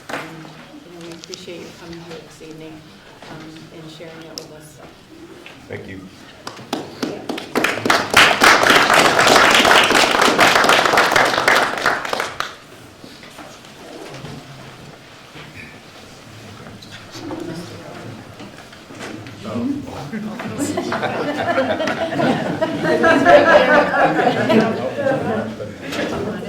Hello, everybody. Aaron Robb, principal of Wacona Regional High School. I'm very sorry I could not be at tonight's school committee meeting, but I did want to put something together to offer up some insight as to Wacona's school improvement plan for 2024 and 2025. There are some similarities to some of the things that you've already heard from the elementary and middle schools.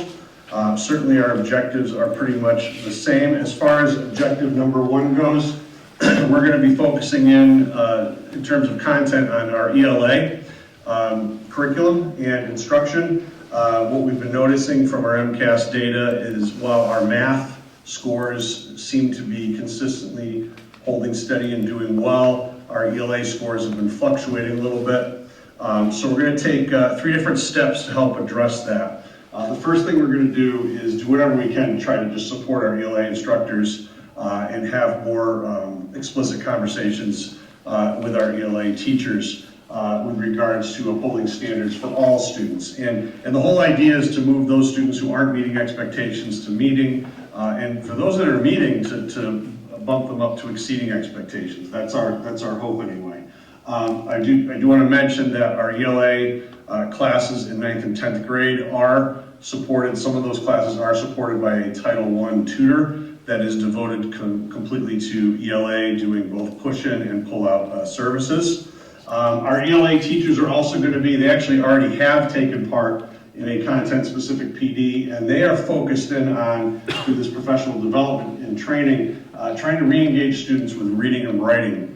It's becoming a challenge to get students to engage in some of that work, so they've got some creative strategies that they learned at a workshop last month to help deal with that. And then the biggest thing of all, this third bulleted item, is we're going to be starting a 2-year process to take a good long look at our ELA curriculum in 9th and 10th grade.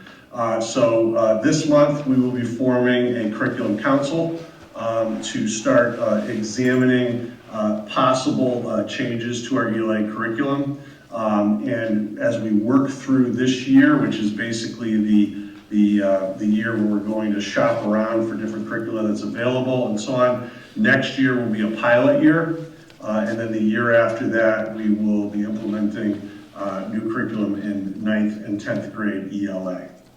So that's a 2-year process, a long process, and we're just going to be getting it started this month. Also, not related to ELA and more broader scale, Wacona is due for its decennial New England Association of Schools and Colleges reaccreditation process. This is our self-study year. For those school committee members who might be familiar with this process, it's changed. So there's actually 2 visits that we will be receiving from the folks at NEASC, which are made up of primarily educators from around New England. We will have a 2-day visit in April, where they will be visiting our classrooms, interviewing students and families and faculty members. But in the lead up to all of that, we are going to be engaged, most of our faculty meeting time, most of our professional development time for the rest of the year, we're going to be engaged in a self-study where we have committees broken up into 5 different standards having to do with learning culture, learning supports, facilities, those sorts of things. And we're going to be putting all that information together. Our staff will be putting that together into a big report that goes to NEASC, and they will visit us in April.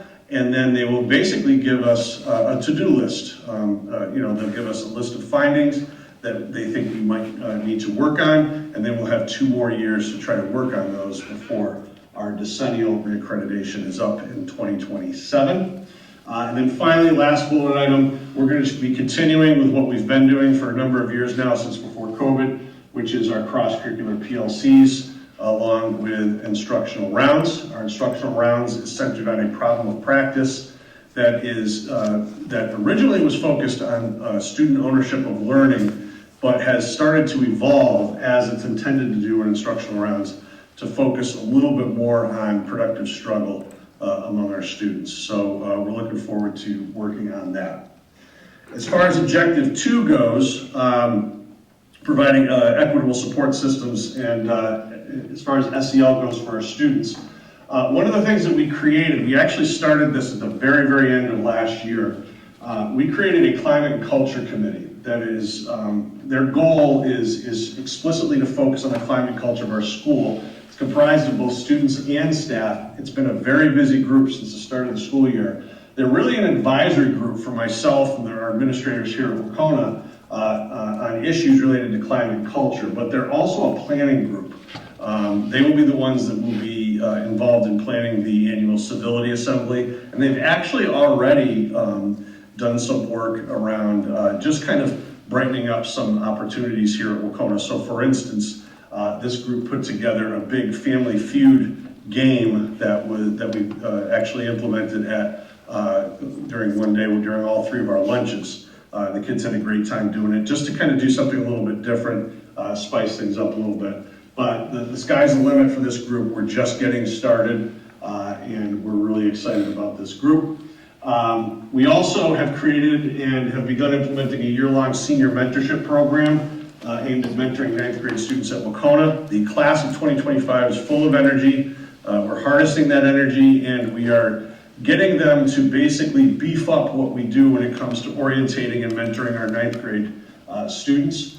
So not only did they plan and implement the 9th grade orientation back at the very beginning of the school year, but just as the weather was starting to turn to fall-like weather, they did an outdoor event focused on team building, which was a great time. We had a great time. We actually ran out of time. They had so much fun with the freshmen, and we're going to be planning for something to happen with the freshmen right after the new year, sometime in late January.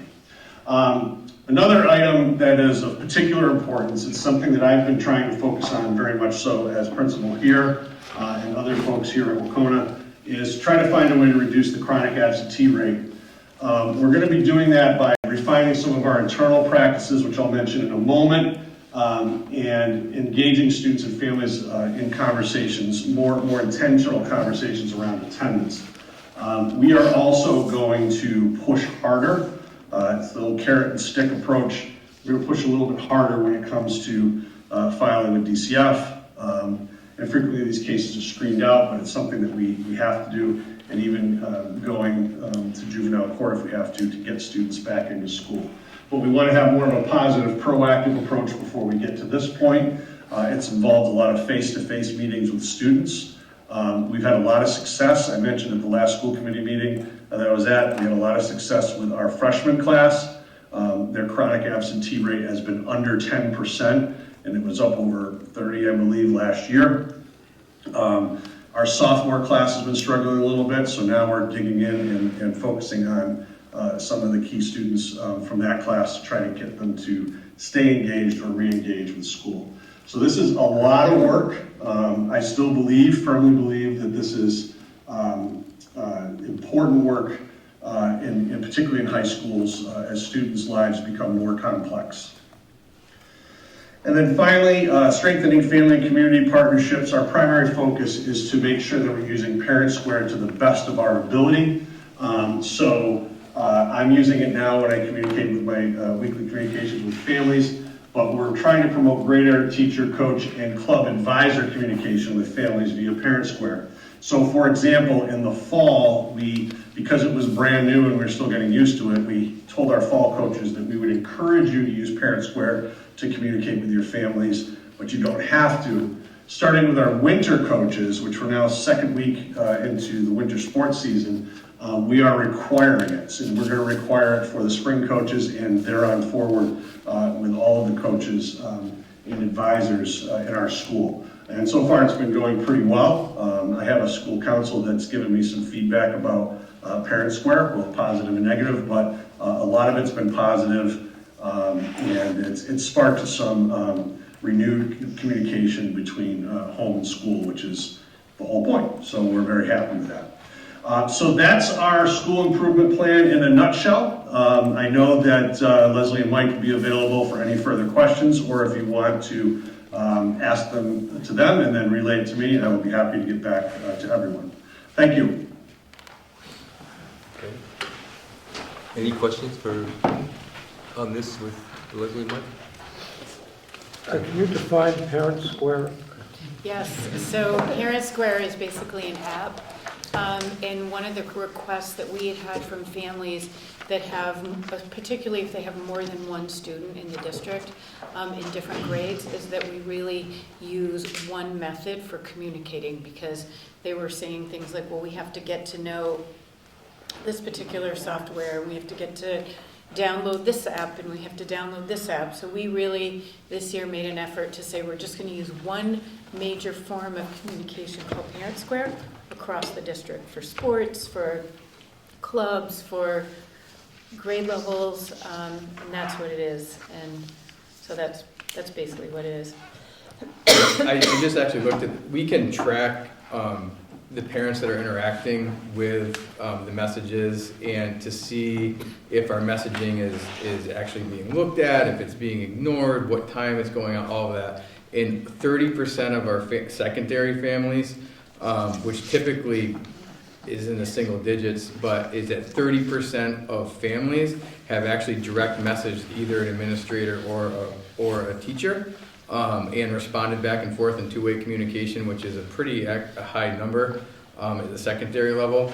So we're tracking this data and we're looking.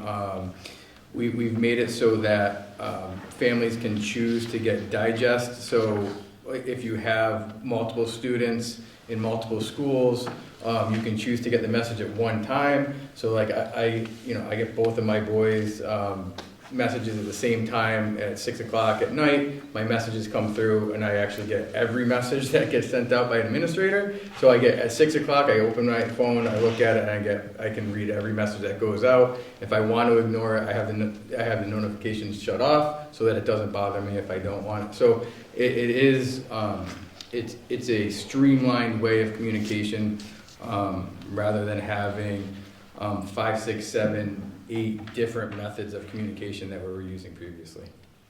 And if I could say, also included on that are different links to district sites such as the lunch menu. Yep.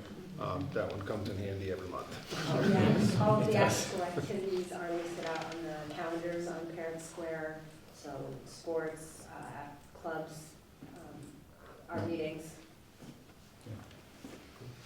Any other questions? I don't have anything else. You're done. Okay, moving on to report of the chair. So we do have, thank you guys. Appreciate it. We do have still one vacancy in Dalton. We had plenty of write-ins, but we can't fill that way. We have to fill that through an appointment, and that appointment will be next month, and I think we have a number of candidates, so we'll be going through another of these ballot processes in January. The MASS conference, our 2 representatives that went this year were Dave and Charlotte, and I don't know if I think Dave isn't ready, but I would prefer to pick this up next month if we can and get to the regional agreement. Yeah, if we can do that. Yeah, I would just, the one comment that I would say, I was sort of briefly talking to Paul beforehand. I did attend one session that was looking at a lot of renewable energy and essentially how to take advantage of some state grants to both help us move towards more green energy, but also hopefully more cost efficient for reduced cost operations. So that would be good to bring, I feel like, to the finance committee, but I don't know. were they roof programs? There are all sorts of things. Yeah. We want ones that are roof programs. Did you see the?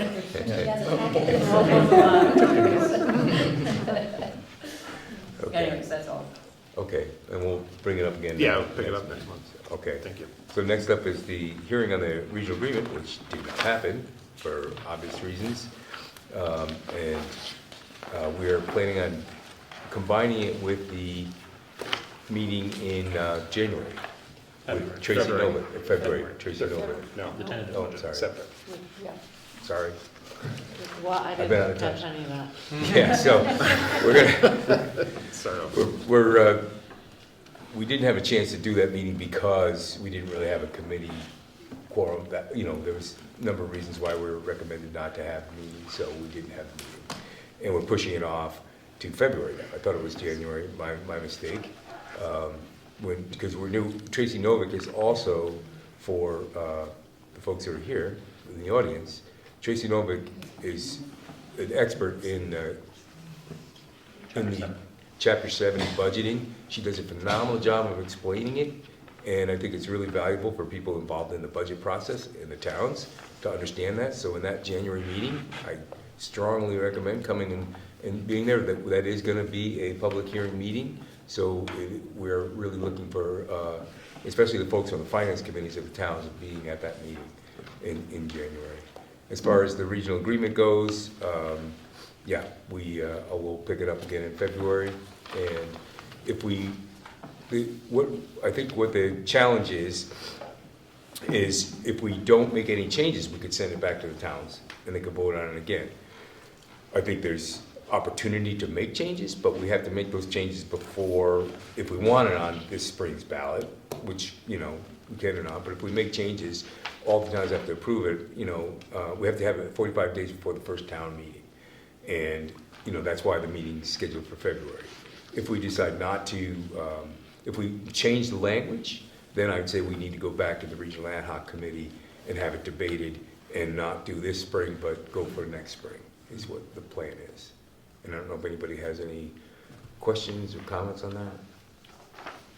I have a lot on this. We do have the motion to move it, but I have dug in very deeply into the regional agreement and sections that were voted down. This was in the lead up to what was supposed to be the November 21st public hearing on this.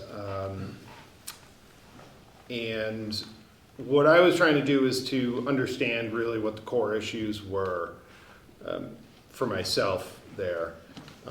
I've had multiple conversations with Bob Graves, Viv Mason. Bob and I have debated different aspects of this. We've talked about what's possible under the law, what's not possible. He's really helped me to kind of understand some of those issues there. Viv has been really helpful in understanding that as well. I've been to the Peru Select Board. I've talked to Rich. I've talked to Christine Lynch, who's the Governance and Facilities Program Manager at DESE. I've talked to open meeting law people, Division of Open Government, trying to find a way to work on this and stay within the confines of the law. Talked to Leslie, Dick Lockedell, probably missed some other people. And so what I did was I was really digging into the history on the vote that really, I think, caused some fractures in the district. And the vote for the high school. Went back and found the minutes of the meeting from July 25th, 2019 from the Hinsdale Select Board, 24th from the Select Board, 25th from this school committee, which went into discussions about, if for those of you who were there, actually there was only 3 current members that were on the board at that time.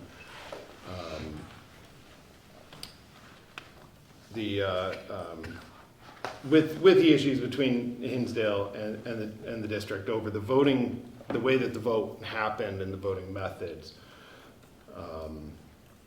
there was both the boards that had made some agreements that I think really kind of led to a sticky point that while kind of the spirit was agreed upon, but the language wasn't allowed under the law, and that I think kind of held up and kind of got us stuck for a little bit. And so that's just been kind of lingering out there since 2019. And so I've really worked to understand that. Most recently I went to Hinsdale Finance Committee meeting. Got a lot of good feedback from them on the issues. And really what it comes down to, what I understand it to be, is an issue with Chapter 71, Section 14D, which is spells out the methods that for incurring debt that the school committee has. Whereas for pretty much the entire time in the district, we had used, the only option at the time was a town-by-town vote, in which a single town could veto debt. For the school building, school committee had decided to use a popular vote, and four towns voted it down, but it did pass by 81 votes in total. So in these discussions,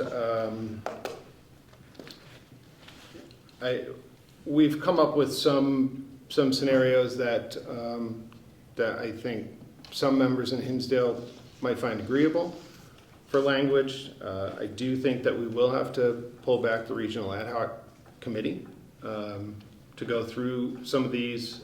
I think it's important that we take our time, understand the issues, and find a way that all the towns feel comfortable with the new agreement and the changes that are made. I don't know what that does for the timeline, but and part of that, and with the issues of Section 14D that I think have been identified just earlier today, Senator Mark's office was holding office hours, so I did go down, raise the issue there, although I did promise myself I wouldn't jump into that process as well, but here I am. So maybe I can follow up with him on that, or if there's other people on the committee or in any of the member towns that want to work on that issue with me, I welcome the help. There's other options that other things that we can do as well. We can send it to policy, and policy can take a look at some language restricting the use of the popular vote. Keeping in mind the spirit of the agreement between Hinsdale and school committee, of which 3 of the current members on this committee, 1 voted for restrictive language, 1 voted against, and 1 as chair abstained. So I think we can send it back to policy. I would like to do that when we have a policy committee again and a chair. And I think it's important that we go to all the individual towns as a regional ad hoc group and really kind of understand the issues and make sure that everybody's being heard and make sure everybody's issues are being addressed in the best way possible. If it's okay with the chair, members, if I would like to invite any of the Hinsdale members to speak on any of that, if that's okay. That's fine. If they would like, I mean. Anybody want to make a comment? Sure. Hi, I'm Bob Graves. I'm the town administrator in Hinsdale, and I was there at the 2019 meeting where we talked about this. It was a hard issue for some of the towns. The biggest issue for the smaller towns is the amount of money, because we are paying a portion of it. Granted, other towns are paying a much bigger portion, but the portion of it affects us in ways that we don't feel are being heard. Certainly that's been true over the past couple of years as we've met with the school superintendent and budget folks, talking about how can we maybe sharpen our pencils and reduce the budget, because we're trying to improve our infrastructure. We're trying to do road work, we're trying to repair bridges, dams, etc. We know you have your bills, we have ours. And it's very hard when you're looking at some of those things. But when you're looking at the policy, you're looking back at the history, and this is one of the things I've heard from residents in Hinsdale since I've worked there. When the vote came around for the school, people felt blindsided. I think one of the hardest things was that they felt that the school committee in particular duped them, going by the new way to vote. And if you understand the history of that, and I ask that you look into it yourselves, DESE sponsored that legislation as an option when they're looking to build new schools with folks. The only other time it's D and N in that policy. Those are the legislative marks. So if you look at the policy, we could follow our own historical rule, or the school committee could vote and go by popular vote. And I think the spirit of the historical agreement was that the towns, the smaller towns, needed to have a say in the district.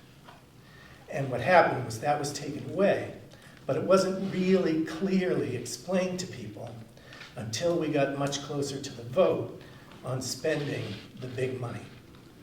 And so I think that that's part of the problem. Now granted, some of the fault is on the town for not sharing that information ourselves as broadly. When we discovered it, we tried, but I really think the school committee should have explained that better to residents town by town so that people understood the game had changed. Does that make sense to people? I think if you live in one of the smaller towns, 4 of you, 4 smaller towns voted it down.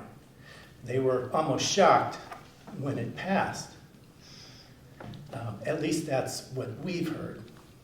And when we talked about it with the school board, and some of you are here, the members that came when we filed a suit, or were about to, we had to let you know that that was happening because you were going out for bonds. When we let you know, we all agreed that day that we would do something to rewrite the rules. It took us 3 years to get around the table. Then we found out some things, and Dave and I discovered some in the past couple of months. What we discovered was we can't change the law, but in our agreement, we don't have to stress one way or the other, but we can stress one. We could say in our agreement that historically, this district has used the process that we laid out ourselves, town by town votes, to incur debt, rather than choose the other one. We don't have to even say the other one's an option. It's how you word that, but that's not required. The piece I think that would help is if we all recognize how that happened, so it never happens again. Even though the school committee would still have the option of using the alternate method. It would take a vote of the school committee just like it did before. But at the time, we'd have language in our policies and we'd have the history known. So it would have to be something pretty extreme to go against the historical document that was written years ago, that's been abided by ever since. That's the biggest issue, I think, for the towns. Still is. And it's not just Hinsdale. And I think the committee knows that. The other smaller towns talked about joining us when we were about to file our suit. They didn't have the resources, they weren't sure, they didn't have a consensus from their own communities, but some of the leaders that we met with and talked to about that actually were encouraged that we were taking some action. So I don't want the committee to think that it's just Hinsdale, and we certainly don't hold grudges. This is a big issue for the residents of our town. So I hope you hear us tonight. I appreciate being able to speak. Thank you. Yeah, thank you, Bob. I think one of the other things that I have heard a lot is that nobody wants to continue discussing this and going. We all, I think, I'll speak for myself and what I've heard from other residents. A lot of people really want to move forward from this, and I think with what Bob was saying with the language change, I think that helps a lot. It doesn't change the law or what's allowed by law, but educating about what happened and the agreements that were made and abiding by the spirit of those agreements, I think does go a long way. And also moving forward is, I think, us as a committee looking at ways of improving communication between the towns. You know, we're elected individually by each individual town, and we serve all the towns. So finding a way for ourselves to communicate with those towns directly and making sure that everybody's voices are heard. And of course also the budget and communicating around that. So there's a lot of work to do there. A lot of areas for improvement, and I think we're all going to be better off if we kind of chip away at that. So. Dave? Yes, Vic. Can I speak for a moment? Vivian Mason, I was at that meeting and it was the day before the bond needed to be signed for the school, or the Saturday before that, I'm sorry. Anyway, I get what the law says, and I understand that we can't make a law that, you know, contradicts, we can't make a policy or whatever that contradicts that. However, I know what we agreed on at that meeting was that we weren't going to do that again. We were not going to do it again. And whether the law says it or not, you know, when people agree on things and you give your word to something, I know if I tell you I'm going to do something, I'm going to do it. And I would like that kind of mutual respect. Thank you. Thanks, Hood. Can I just ask a question? This is for you, Rich. What's the game plan? I mean, how are we going to make a decision on whether to push the agreement as it stands forward to the towns this spring, or to back off a little bit and sort of reconvene the committee to study and go back out? Are we going to make that decision as a full body? I think, yeah, we have two options. We can, like I said earlier, we can submit the agreement as it is back to the towns again and see if they vote to pass it, and, you know, just leave it at that, or we can go back to the regional ad hoc committee and talk about the changes that were just suggested.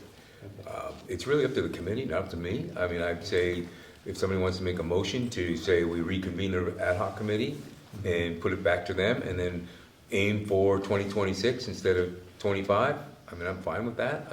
Again, we could also just say, hey, let's throw it out there again this year, but you know, it's really up to the committee, not up to me. So I'm open to either direction. It really isn't.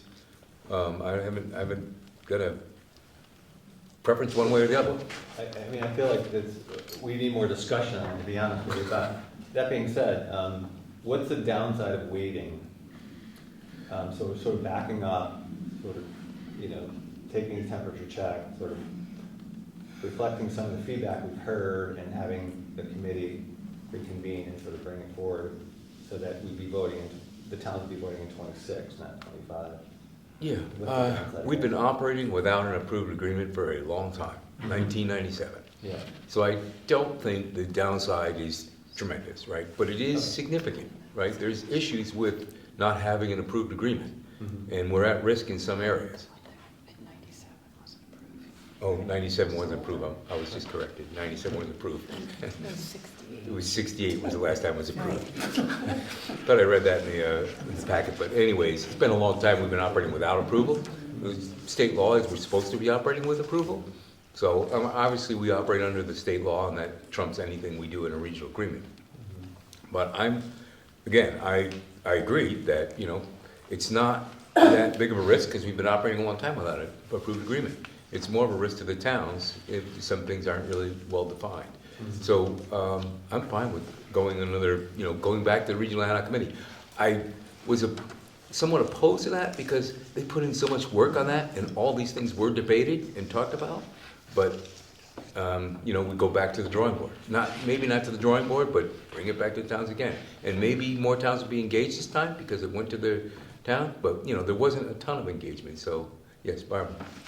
Well, I wanted to state what you stated just now, is that the committee did work for a very long period of time, endless hours, and hashed everything out with the town people as well.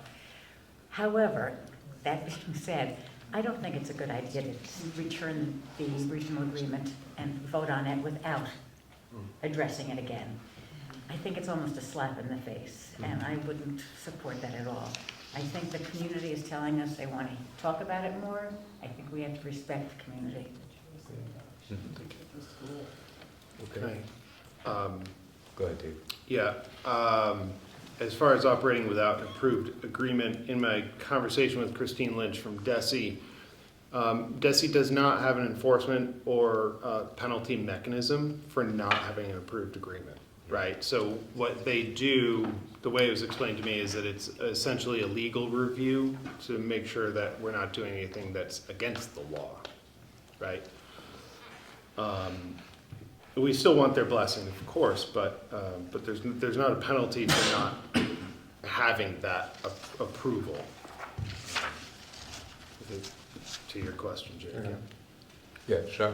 I Just a question. I agree that I think obviously more conversation needs to be had, and certainly I wasn't really involved in that process before.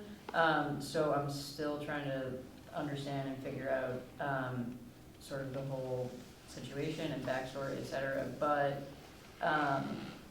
if the ad hoc committee does reconvene, is it gonna be the same group of people? Because we've lost some people. It won't be the same. The rest of us would not do it. So let me put it this way, I'm hearing, I don't know if we need a vote, Rick, do you think we need a vote on this? We could just say we're gonna redo there's a regional ad hoc committee line item in here. And I could say we could reconvene the regional ad hoc. When I put out the committee preferences, I'll put out the regional ad hoc committee as another option to join that committee. And I hear what Barbara said, that was well said, I agree with that. So I think what we should do is probably focus on that and reconvene the agreement. And I'm pretty sure it's gonna be all different people from the towns, probably. Maybe it won't take so long this time, because it's more of a focused set of issues to get through, but anyways, I don't know. Sure. Well, and I guess just a second thought to that, it may be, that it takes too long in order to bring into the towns for their annual meetings, but we had mentioned before, we could potentially put it on the ballot in November. So we don't necessarily have to wait until spring of '26. I think we looked into that, I think. Yeah. They said we couldn't put It has it to on be the ballot. by the towns, the number of towns, so. I think we can. It's I thought our that's what current we did. regional agreement. I don't know if it's clear on that. We can look into that more. Yeah, we'll look into it. Yeah. Again, I don't know that that saves a couple months, Yeah. Again, I don't know that it's worth creating an issue that doesn't need to be created. Yeah. The other issue I see with putting it on the ballot this coming November is that school committee members aren't up for a re-election. There isn't a whole lot of anything that's going to be on the ballot in November, so not a whole lot of people are going to go out to vote. If we had made it, if we were able to put it on the ballot and had put it on the ballot this past November, I would have said that probably would have been a good option since, you're probably going to get a better share of town members coming out for presidential elections, but. Yeah, I don't know how many you're gonna get for an annual meeting. Exactly. Comparatively, though. Exactly. Not knowing a whole lot about this. So this agreement has gone to towns and was rejected, the one that, and so as is, was rejected once, not do anything, bring it back to the towns to see if they'll accept it. That's option one, and option two is go back and refine. Yeah. Well, if it was rejected once, I don't see why it wouldn't be rejected twice. It doesn't make any sense to me not to go back and maybe do it. Yeah, Dave? To Charlotte's question, just looking at the current regional agreement, it says that the selectmen of each member town shall include in the warrant for the next annual or special town meeting called for the purpose. But which one is that? Is that the one that's actually? This is our current regional agreement that we're operating under. So it has to go through town meeting. No, but I'm saying, so that's the one from '68? No, because it's been updated throughout. This is from '97. I But think not was approved. essentially. It wasn't approved. But it doesn't matter. But it was approved by the 7 towns. The intent is there. We have one that we use as a standing agreement. It wasn't approved by the Massachusetts Commissioner, Right. but it's a one we go by. I would refer to it as the standing agreement, and that's from 1997. Another reason to get another approved agreement done. Exactly. Yeah, Liz? Just to clarify, so we're feeling this way, that we're looking at sending this back out to be adjusted, let's use that word. February 13th, is that where we would hear comments from the towns that have been invited to hear what issues they have, and then it would go to the regional ad hoc committee with whichever representatives from each town? Is that So, yeah, kind of the plan goal on? of the February 13th meeting was similar to the goal of November is to get an agreement with the towns beforehand, so we had enough time to put it on the ballot in the spring. If we reconvene the regional ad hoc committee, I don't think that would happen. There's And, no reason for it. you just open it up Right. again. So, I mean, maybe we just don't do the February meeting. Right. Would the February meeting possibly be beneficial to have a area for people to hear other towns' complaints? Well, they're Or going, issues with on the it? regional ad hoc committee, all the towns should be represented, so you'll hear it there. Should be. They Well, were. That- We do Right. have, I mean, come to every meeting, but yeah, you gotta get people there. Gotta We do get people there, have, that's we do the have push. public hearings for the budget that people could also bring there, and we have the public hearing that we're gonna do with Tracy Novak as well. So there's opportunities there. Yeah, go ahead. That's true, there's 2 weeks. Was the major problem with the towns that didn't agree with it about the language about the vote, Yes. how to vote? Yes. Okay, so that's not a huge thing for the RAC to redo. Right, I was gonna say you. Well, no, I understand, I was on the Yeah, I committee too, remember. but if they just want, It's The one thing- component. right, so So you could actually, to your Just point, focus on that. look at what the proposed agreement is right now, and you might not have to go back to square one and change every single part of it. You might only need to look at a couple parts that, and that, so you wouldn't necessarily have to start from square one. Hopefully not. You have a question there? I do think that it's going to be beneficial to go back and redo the ad hoc committee. I don't think going and having a discussion at the February meeting is going to produce anything besides maybe a shouting match between townspeople. But that said, we have to be careful when we're crafting those sections that have been a problem to people, that yes, we may have had agreements and arrangements, but if that agreement was not to what the law specifies, the law would say those agreements are null and void no matter what. So I understand the points made that, handshake and everything, but we could have a handshake on something and then take it to court, and if it's an illegal item, the court is gonna make it null and void anyway. So, and I do appreciate, the sentiments about all of the infrastructure and expenses to the towns that this incurs. I do. We have in Dalton, the new fire department, the police station needs a new police station or a new place for the police station, roads, everyone seems to be crawling into your pocket for more money, and there's no extra funding to go around. So I do appreciate where everyone's coming from with the complaint about added expenses. But the expense was most likely going to incur anyway, because it was either repair the old Wacona or build a new building. And the old Wacona, from what I understand, had heating problems, plumbing problems, electrical problems, and probably would not have passed muster to have our students actually be allowed to receive their education there. So we probably would have ended up back here at square one anyway, with whatever method we had chosen. So let me propose this to move along here. Okay, one more thing. For those of you, just quickly, just so you know, what's the proposed regional agreement right now, it does have both methods of voting in it, and then the way it reads right now is that that town by town is the preferred method.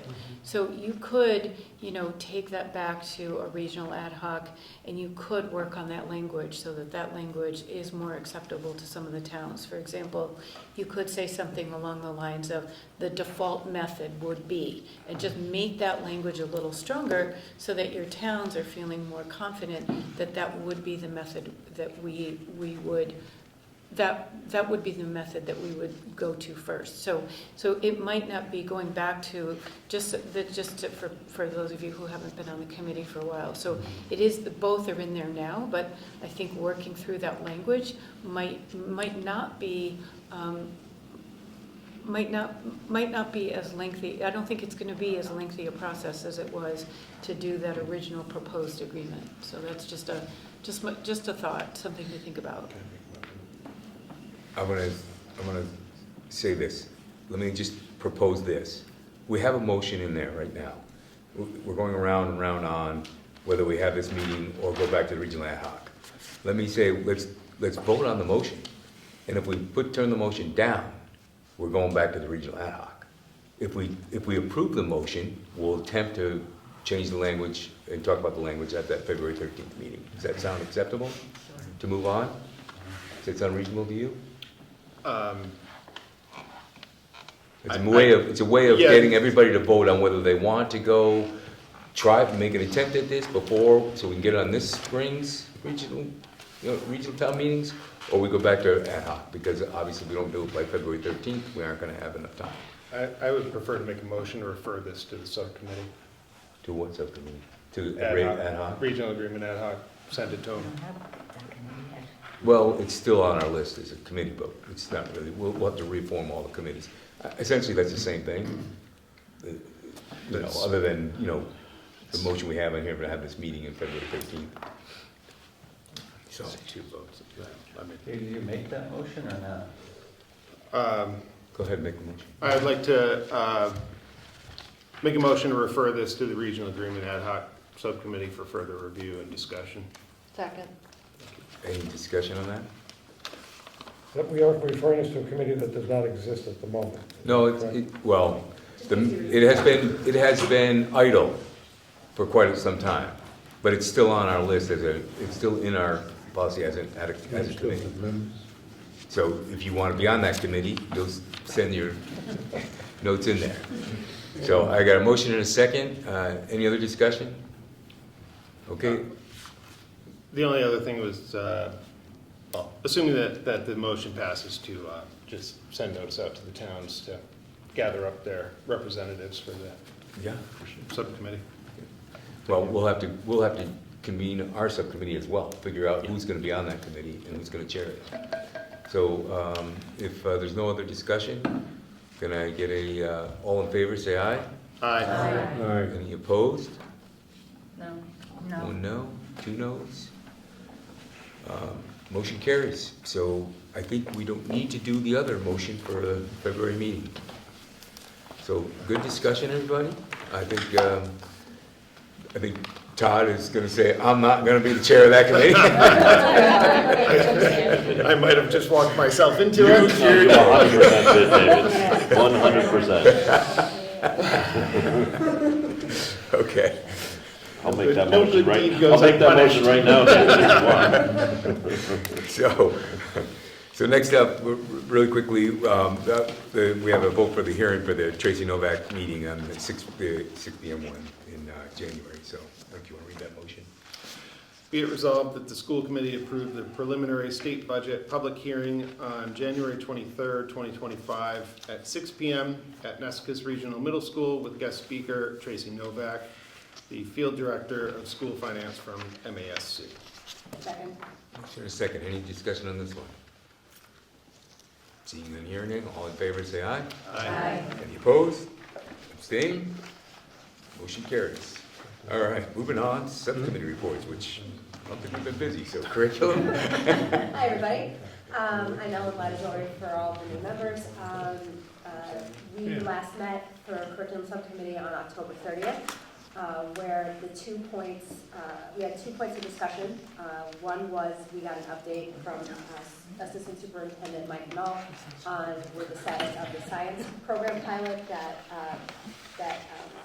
Ms. Flynn discussed during the building improvement plan segment of our meeting tonight. Basically, the state changed the science portion of the MCAS, and now also is requiring schools to then update their science curricula. During discussions with the science teachers at the middle school, well, we're talking about the middle school too, because 8th grade takes the science, 8th grade takes the science MCAS, and 5th grade, so really it's a bigger lift for the middle school to get them to pass the MCAS for science. It's not an every year test. So what was found is that we really more, instead of just changing the curriculum, it was found we really needed to change the way we teach science. Teachers agreed that a change does need to be made, but didn't quite feel that Open Sci-Ed was the best choice of curriculum, because they worried that the other districts that were adopting this in the area have done worse on the science MCAS than Nessicat has. And they were also not happy that the state seemed to just be pushing this one curriculum. The assistant superintendent then looked at other districts that had scored better than we did on MCAS to see what they were using. He also reached out to DESE for other options, and we're also given curricula called Amplify and Lab Aids. And Lab Aids, that one just went green on Ed Reports, which is a new website that lists high-quality curriculum for schools in Massachusetts. The team said that if we were going to change the science curriculum, let's do it right. So they're looking at all three options, but the science teachers did want some professional development on it. So Lindsay McDermott, who teaches 6th and 7th grade science at the middle school, was going to attend a countywide and the national training on Open Sci-Ed to get more information on that particular program. In the meantime, the science teachers took a look at, or decided to take a look at 3 sets of material from Open Sci-Ed, from Lab Aids, and from Amplify. They did have a PD day scheduled for November on Open Sci-Ed. So they're taking a look to see and going through the material to see what they think would be a better curriculum. Assistant superintendent also thinks that more grant funding opportunities, similar to the one that we had for the ELA last year, may come available in January. So if so, we are going to start the curriculum council process again for science curricula like we did for ELA. So that council will be made up of Kirsten Tupons, Lindsay McDermott, John Kelly, the assistant superintendent, some parents, and school committee member Crane. First meeting was supposed to be in early December. I'm not sure if that happened. We will find out at our next meeting. DESE also now has a dashboard that allows you to look at what districts are using for curriculum. So they're going to look at some districts that are using all the different curricula to kind of coordinate times when we may be able to go out to visit and see those curricula in action in the classroom. And right now, that science curriculum is just going to be within Nessicat. Elementary school right now, they're busy implementing Wit and Wisdom, and the high school is also now looking, as Principal Rob said, they're looking to pilot a new ELA curricula, so everyone's got their hands full. The next thing that we looked at were updates to the student handbooks. Superintendent Leslie Blake Davis let us know that the purpose and design of these handbooks is to make sure that everyone can see what the expectations are clearly and in a user-friendly format for students and families. The district wants to make sure that the handbooks are grade level appropriate, but also maintain some basic elements like what the school hours are, calendar, staff directories, bullying information, those kind of things. Everything else kind of is left up to each particular building to give what that flavor is of the building. And then at the high school, the student council is helping to formulate changes so they feel like they have a say in their own school. Code of conduct, the one thing that is up for change right now is a code of conduct that will be in every elementary school handbook. Right now that's in process. High school handbooks will need the most revision this coming year as it references the district's policies that are currently being reviewed and revamped.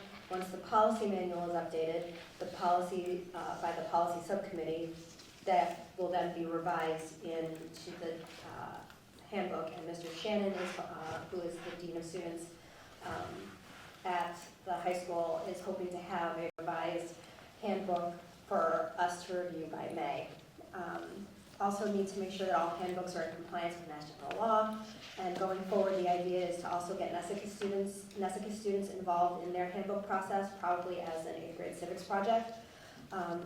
The only portion that we found in the handbooks that needs to look absolutely the same across schools are the emergency procedures and the bullying policy.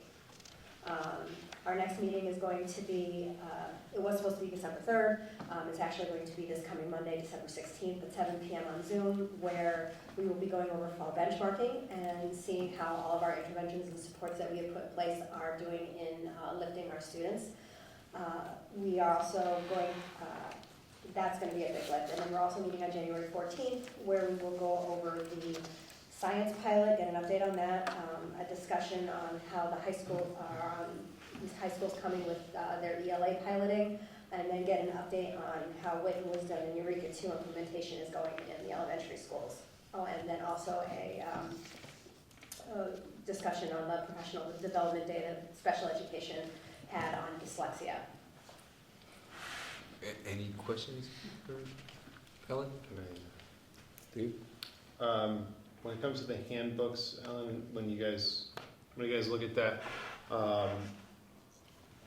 I believe, if my memory is correct, last time I looked at handbooks online, the format, the layout is not consistent between all of them, so if we could...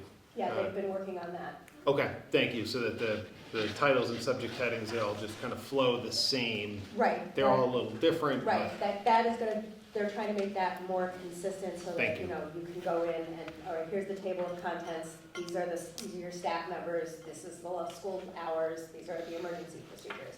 But there's going to be, within the body of the handbook, room for each school to kind of give their own personality. Obviously, elementary schools aren't going to have the athletics in there and No, those yeah. protocols, so, but thank you. Anybody else? Thanks, Ellen. Next up is finance. So the new members on Paul Varela, I was the last chair, I guess, of our finance committee. We last met October 29th, but the session was entirely in executive session, and since we do not have an executive session on this meeting, I do not have anything to report. Our next meeting is, or for whoever is on the committee next, the meeting is scheduled for Tuesday, December 17th, 6:30 p.m. at NESICA. Thanks, Paul. I do have a question. Yeah. So, since we are going to be giving out the the subcommittee assignment sheets for people to decide, do I have a curriculum subcommittee with which to meet on Monday? We're going to try to get that to you on Monday, Tuesday.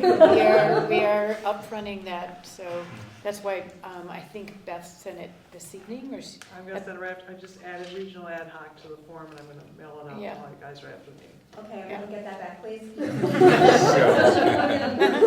By Monday afternoon, we'll have committee assignments. Yeah.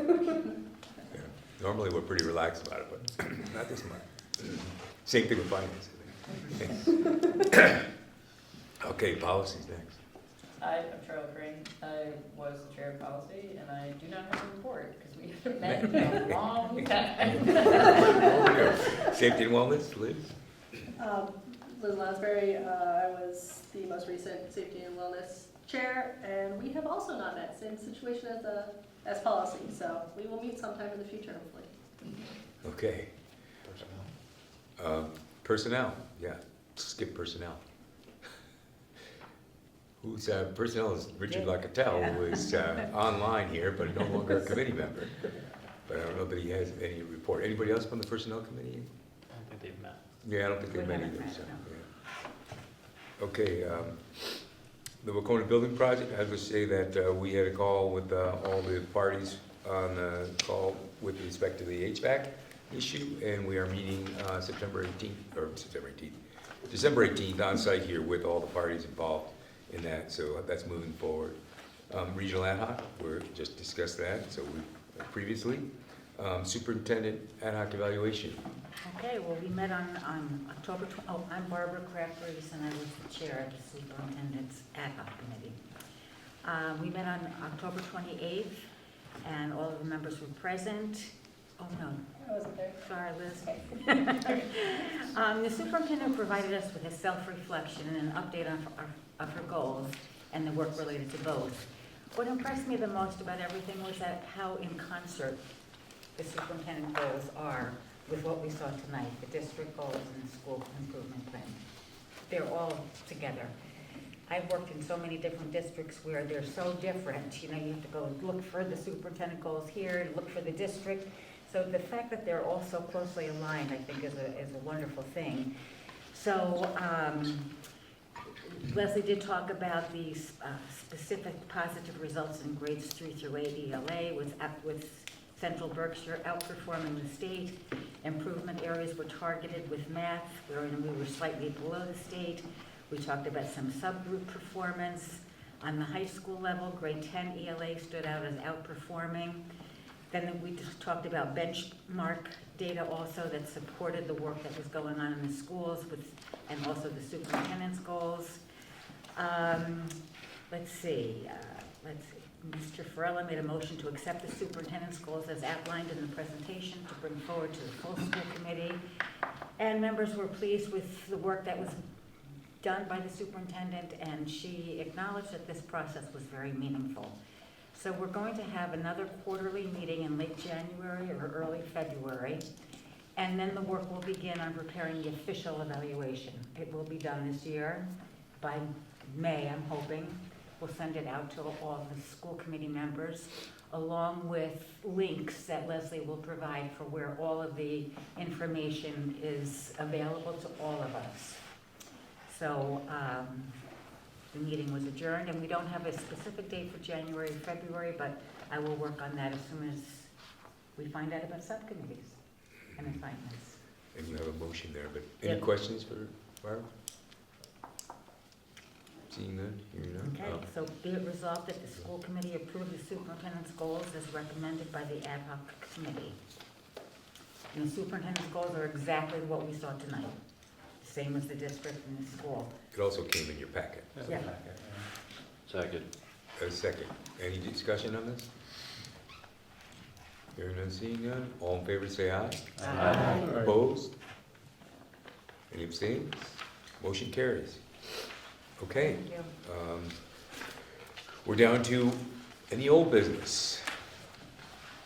Any new business? Remarks for the good of the committee? Nope, sorry, got a couple here. Okay. Go ahead. Is it okay? I just want to identify the people who have left us, who weren't acknowledged at the last meeting. Yes. And I think we should acknowledge those people by thank you or something. Agree? I wanted to had something similar to say as Barbara, but in particular, I met for quite a while with Mr. Locatell, and he was not initially acknowledged, and I think he is worthy of a pretty significant acknowledgement. I could not convince him. He's a pretty humble person. I could not convince him to be here this evening, but I believe he's put upwards of, he kind of is here, but we couldn't, I wanted him to be here so we could actually give him something. But he's been serving on the school committee, I think, close to 30 years. And in his heart, he has the best interests of students, staff, families, taxpayers, at the forefront. And he has put in tireless hours with negotiations and so many other things that I can't even begin to mention. And he was, when I initially came on board, he spent lots and lots of time with me personally, really helping me understand the district, the culture, the ins and outs, and for that I am very grateful. And so many things that I know I have not mentioned, but I am going to miss him, and I know we all are, so I had to say that specifically about Mr. Locatell, so. I need to say the same. I leaned on him a lot, and I told him I'm going to continue to lean on him. And as you can see, he's here. Right. He can't give it up so easily. So thank you, Dick, for all you've done over the years. Really appreciate it. You will be missed, for sure, no doubt about it. Okay. Anybody else? I have one remark for the good of the committee. I want to thank you all for both supporting me to get back on the committee and supporting me for chair. I don't know whether to thank you for that or swear at you, but anyways, I do appreciate that, and I apologize for the confusion and what a disaster this was this past month. And it really was unavoidable. It was avoidable if we just took for granted the writings and can't do that anymore, for sure. So I thank you all for the support. And can I get a motion to adjourn? So moved. Second? Second. All in favor? Aye. Motion adjourned. Happy holidays, everybody. Happy New Year.